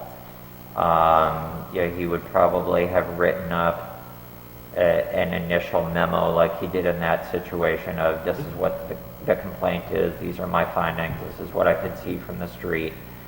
And then if somebody said, well, look for the record of my permit, that shed was legally permitted, and here are receipts that show the general season that I used for camping and blah blah blah blah blah.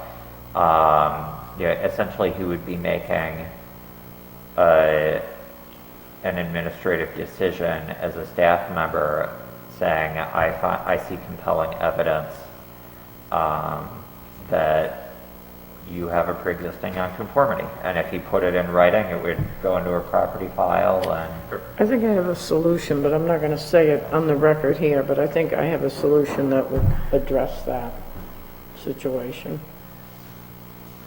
Without code, more code? Without more code? Correct. Thank you. Because the only other thing, if you wanted some sort of conditional use or special exception written in, I would have to be putting in number 7, something to the extent of except by special exception, and then Yeah, writing out no, all of those we'd be here all criteria. night with that. I think I have a solution Write it that up, would James. work. What's that? Write it up. Go for it, what you got. Okay, so if you are satisfied with the changes we've made so far and do not wish to make any more since we've made changes, I would recommend that we hold a second public hearing. That's fine, Joe had something to say, I think. Question for our planner.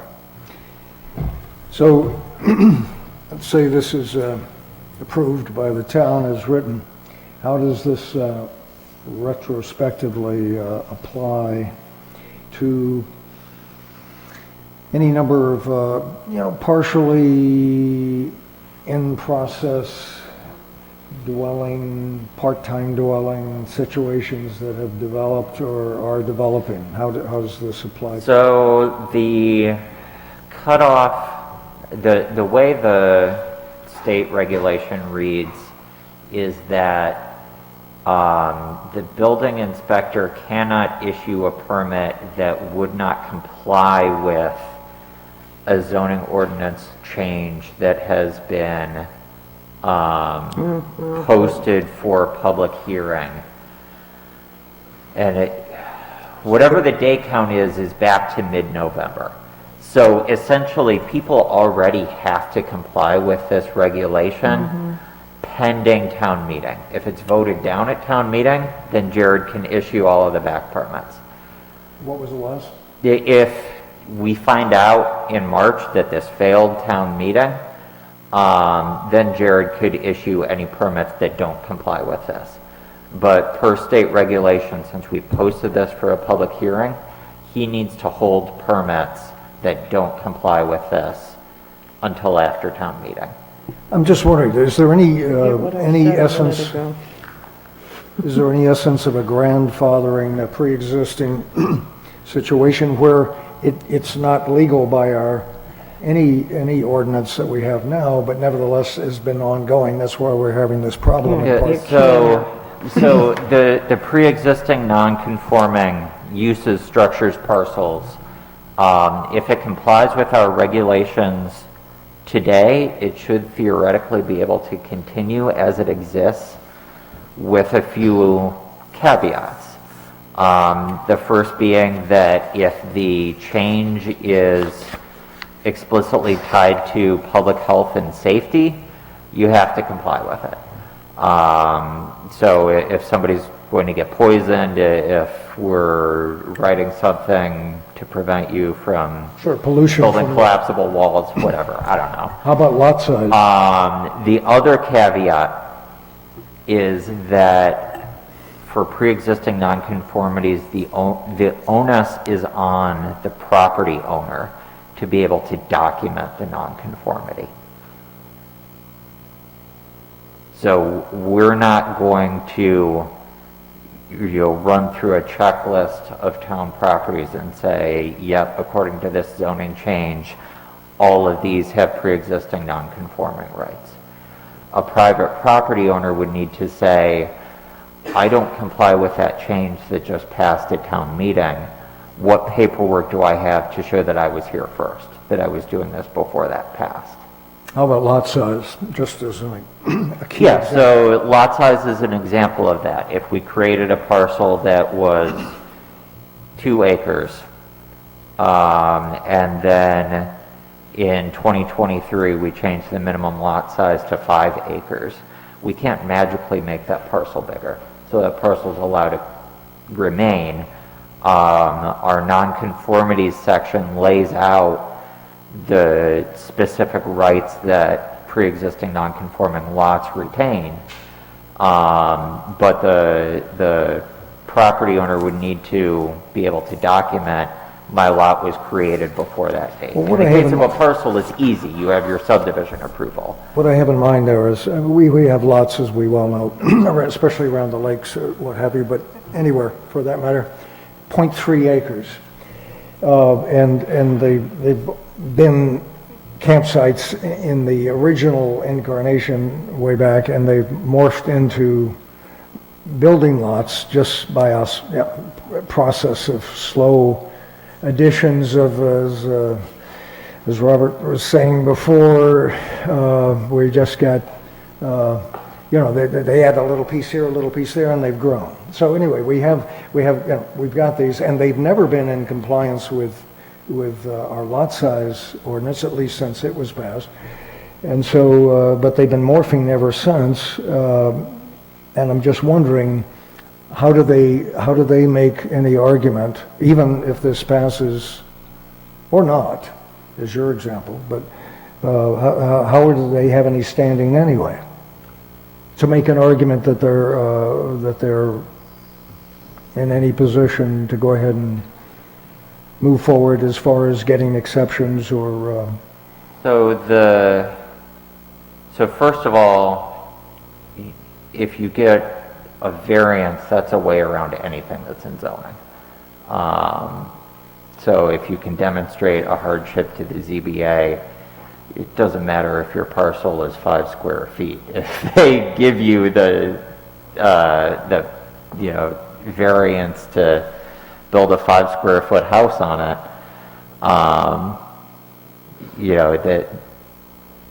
that can get around anything that's in the zoning ordinance. I think chapter 7 is the pre-existing non-conforming section. That lays out a series of, this is basically what you're allowed to do on those parcels. And generally speaking, what you are allowed to do on those parcels is what you have always done and what you can document that you have always done. So on parcels that may have been used as sort of a private campsite, if there's a way to show on the record, hey, the use of record on this was somebody brought up a camper every summer and used it, that would theoretically be permitted to remain as long as the landowner could document, and as long as it wasn't clear that they're violating health or safety regulations. So I think the way that works is generally intended, as Tim has mentioned several times, to prevent that creep. That you shouldn't be able to say, I used this as a private campsite, so therefore I should be able to construct a seasonal dwelling, and I have a seasonal dwelling, so therefore I should be able to convert it for a year-round use. Our zoning changes a year or two ago were specifically intended to say, no, a seasonal dwelling is different from a year-round use, and if you try to convert it, you are increasing the degree of nonconformity, which you are not allowed to do. Does that answer your question? yes, there's a lot of well, it's out of our hands in many regards, because it's going to be the ZBA. And the other part is that if there's this creep that's gone on in some of these very small lots, if it's existed progressively for any number of years going back, it seems like from what you're saying, there's some argument there, because we haven't had a defined ordinance to put a limit on it. I mean, there's a lot of wiggle room that if there's a pre-existing situation that dates back a number of years, especially before even our 2-acre ordinance. Anyway, thank you James? Yep. All right. Hopefully, no, but is there any more discussion? Good. So, I'm just asking, so nobody throw anything at me. Do we have anything planned for our second meeting? We Yes. have a new case that's been noticed for the 30th.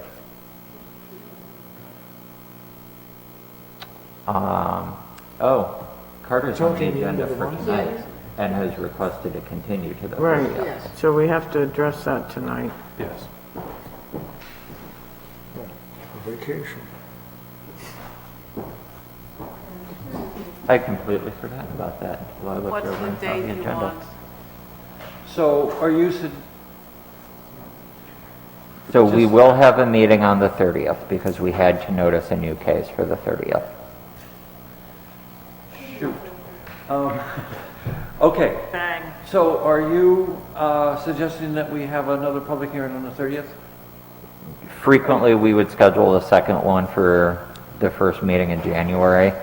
And I would probably feel more comfortable with that just to avoid New Year's and Well, that would be Christmas. fine. Are we, just as long as we're not getting in trouble with dates for warrant articles, et cetera? No, if that was our first hearing in January, that would normally be a problem, but for our second, I think we're going to be okay. If that's fine, then I'm in agreement. It would Does be anybody have a January problem with 13th. having that? What's the date of the first January meeting in what? January? January 13th. Does anybody have a problem with having the public hearing on January 13th? As opposed to the end of this month, no problem.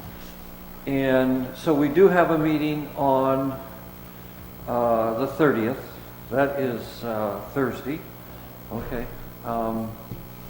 Wow. I would,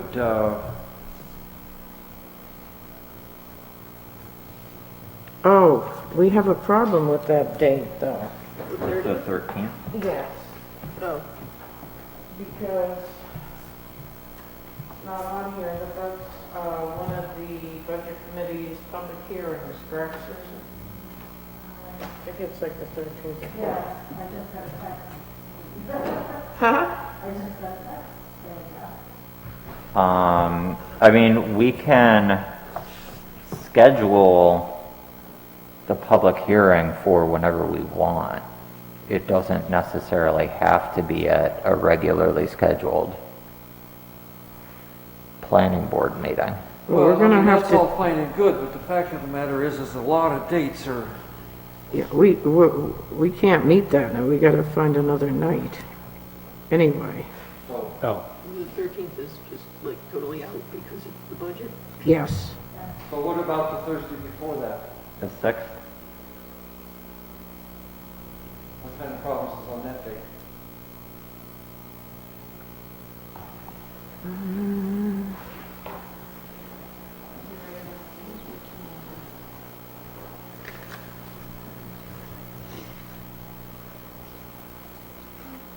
I'm not seeing anything for that night on the town calendar. We'd have to get a sitter. Other than a public hearing, do we have anything scheduled for the 6th? For the first meeting of the month? We would only have things that you continue to that night, and to my knowledge, we have we continued? Oh, boy. What did we put, the storage units on for? Yeah, I know, I think we have two that are continued, but as well as the subdivision. I think they both were at the end of the month. no, I think you're right. It should be right in the minutes, I mean, we got them right here. Figure that out. The 28th isn't good.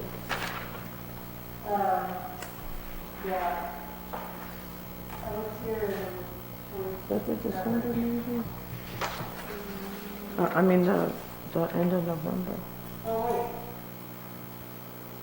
November 18th. So there's a problem, because you continue to stuff until January 13th. We did? Yes. Who?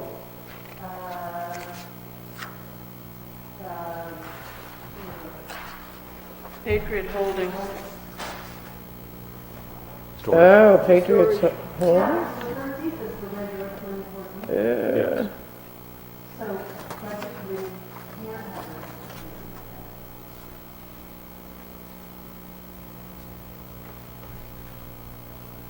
Do they know that? Huh? It gets moved, doesn't it? Well, it isn't gonna be budget committee because that's the only time they can hold their meetings is that week, their public hearings. Excuse me, so It's Linda, a real tight time frame. what are our options of changing Patriot Holdings or whomever to a different date? Is that something that we can do, can't do? Can we Yeah. We ask? can do, but we'd The have to only- renotice. The only two options for doing that would be to renotice abutters for a different night, Okay, or to open a meeting for the sole purpose of continuing that business to a date and time certain. Ooh, wait a minute Which now. we had done the last time we conflicted with a school board deliberative session, what, in June? May? Yeah. Yes. Whenever they did it, we would need a quorum of the board in one location, open Right, the but- meeting, continue to next week or the 30th or whatever, close the meeting. We have two people on this board that are on the budget committee. They're gonna be here for the 7 o'clock start. This is at 6:30, so if we had at least 4 people here at 6:30, we could continue it, and then the other 2 people could go home. I like it, And we could notify Patriot Holdings. but that's what we're doing, yeah. And That would think save they the town would- some money from having to do the notice and all that. Okay. I And think so an our, applicant we would would change our typically meeting, prefer that change too. them to the 27th or change them to the 6th? No, since they're not noticed for until the 13th, we can't take them up before then. So we would change them to So the we would need to 27th. take them from the 13th to the 27th. Okay. 27th. To schedule another extra meeting. Well, we're gonna have to have a meeting before that for the public hearing. It What seems to is me the simple last? solution is for our meetings to be on the 6th and the 20th.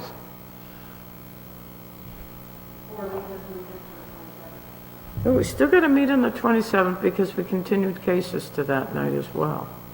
I don't know why. So the 6th and the 27th. 6th and the 27th then.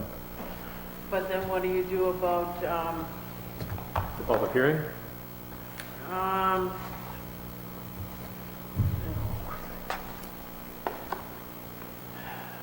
that one that was continued until the 13th? You That's would where- still have to have 4 people show up. Okay. We're going to meet here at 6:30, you and I, and some of the other board, and continue it to the 27th. Okay. And then at 7 o'clock, we will be here for the meeting, the public hearing on the budget. Holding each other up. And we have a Might be having to hold the staff up as well. When we have a second hearing, you renotice it, right? with the- Oh, yes, and I'm gonna need that from you, exactly what you want on there.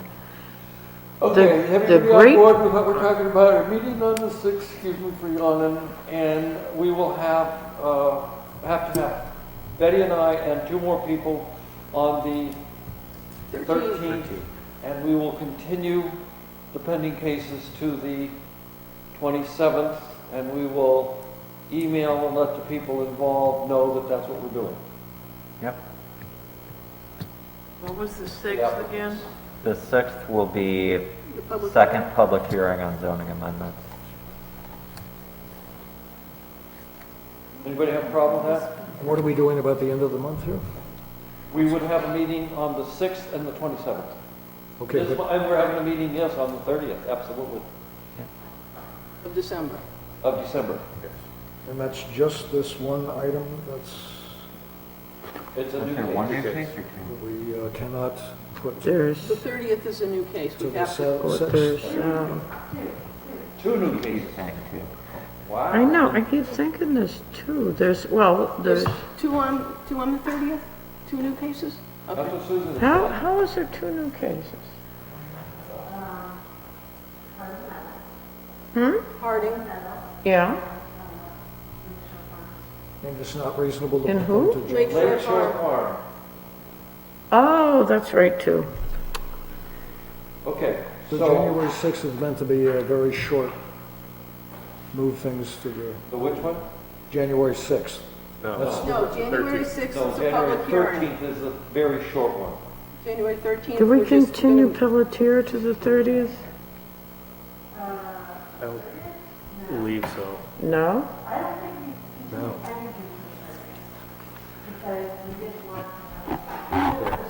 Okay, well, let's look and see. Oh, right here. Need a recap here on this. Yeah, I Oh, think he's Susan's continued to right. January 27th. Okay. So we're having a No, regular meeting, Pelletier. second meeting of the month on December 30th. Then we're having our first meeting of January on January 6th. We are going to have a very short meeting on January 13th to put off everybody until the 27th, and then we were having our second meeting on the 27th. Because we had a 13th January scheduled. Correct. So That we that's- can't A have. conflict on the 13th. Yeah. And I think the applicants will nothing be on the fine with 30th it can be because their moved into options January? are continue to No, the because 27th. it's they're new and cases. disagree and pick New two applications. dates for the 27th. We have to meet for them this month. It's in our rules and regulations that we, once they apply, we have to meet and have the meeting of the first regular meeting of that month. So they did. Okay, so Betty has put me on a timeline. We have 35 minutes. This said that she's leaving at 9:45, period. Right? All right, so Exactly. I think we beat that horse to death. We are all on board with the dates. Yes. So if we can have it formally as one motion for me to make the changes discussed, a second motion to have a second public hearing on January 6th. So moved and so moved. Second. Discussion? Lee. All those in favor say aye. Aye. Motion carries 42-0. Both motions simultaneously? What? Both motions simultaneously? The Yes. date and the, Yes. Yeah. okay, thank you. Minutes, Carter, please. Well, I guess minutes could go first, but we What? can't forget Mr. Carter. yes, sorry. We have to have a motion to extend Mr. Carter So moved. to... January 27th. Oh, my goodness, we're gonna load it He right has up. asked for the 30th. He has Oh, December asked for the 30th of December. Oh, I really don't want to do that. I'm just telling you, I'd go for the 6th or I'd go for the 27th. But, I mean, just because he asked, that doesn't mean we have to do it, does he? Correct. So, I don't know how you guys feel. I don't want any more 2 days before New Year's. But that's just me. Does anybody have some more comment they want to make? When would you guys like to move Mr. Carter? He's moved us every which way but loose, so So- I don't have any. If What's I wrong can with the ask, 6th? what else do we have on January 6th? We have the public hearing. that's it. Just a public That's it? hearing. So I'll make a Because you motion just to, decided tonight you were meeting that night. I'll make a motion to continue case 21-16, Joseph Carter to January 6th. Second. Got a motion and a second. Any discussion? Seeing none, all those in favor say aye. Aye. Okay, Mr. Carter, you're on the 6 minutes. So there's a problem with the minutes. I am so glad that Bob came in tonight, and he has a solution, or he figured out what's wrong, but we'll have to. I talked about that, I put his thing on the wrong minute, but I know I'll fix that. Okay,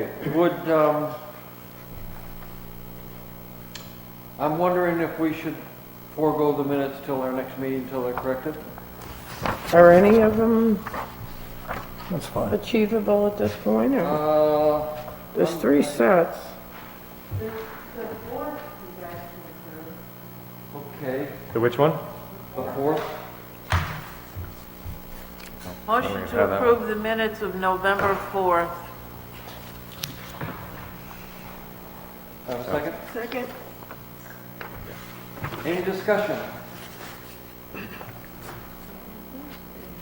I didn't see any problem with those. I have some little issues with all of the others, but I did not see any problems with those. No discussion? All those in favor say aye. Aye. Motion carries.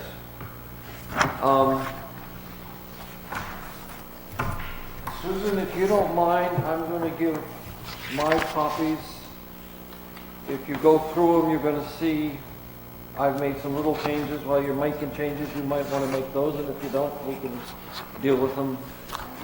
Okay. So it's just some little issues that I saw. And You have an October? I have an October, I have November 4th, this is November 18th, I don't have that one. October 28th, has that been approved? no, that's one of the ones that we put off because there was some issues, Right. and so they're not approved. Thank you, everyone. Thank you. Thank you. Good night, Kelly. Thanks for your input.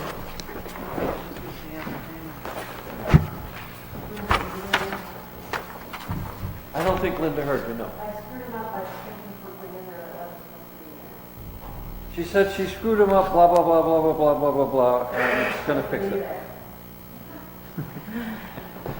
All right, staff, anything else? The only other thing that I have was that we had discussed some changes to the CIP process, agreed that next step was going to be drafting up something for all of you for your procedures for how that subcommittee was going to work. I have not done that yet.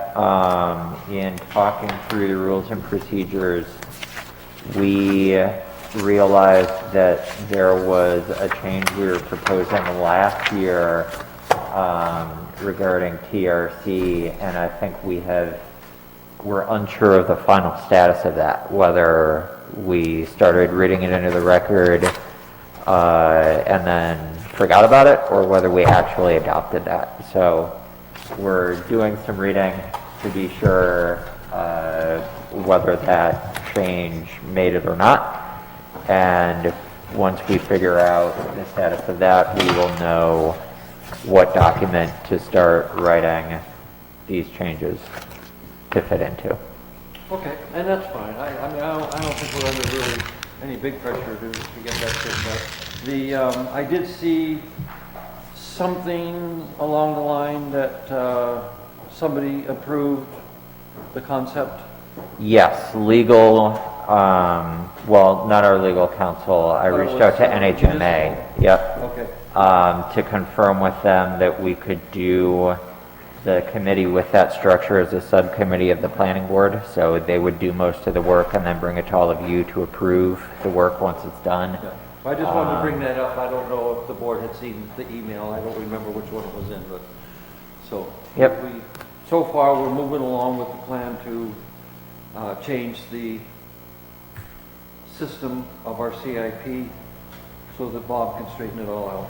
So I would like to have those changes approved by all of you and formally adopted before town meeting, specifically so that the other boards who would be making ex officio appointments or nominations to have a seat on that committee can be aware when they do their election of officers and all of that. But that still gives us 3 months or so.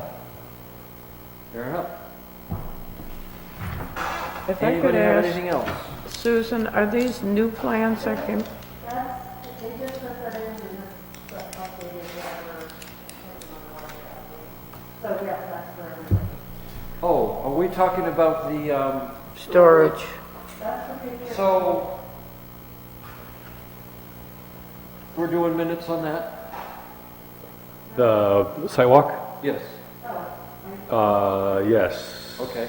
They- Because I didn't see him, so, I'm not, that's fine, Yeah. I'm just trying to make sure that, I'm not trying to push you guys, I know everybody's busy, including me right now, I'm just reminding.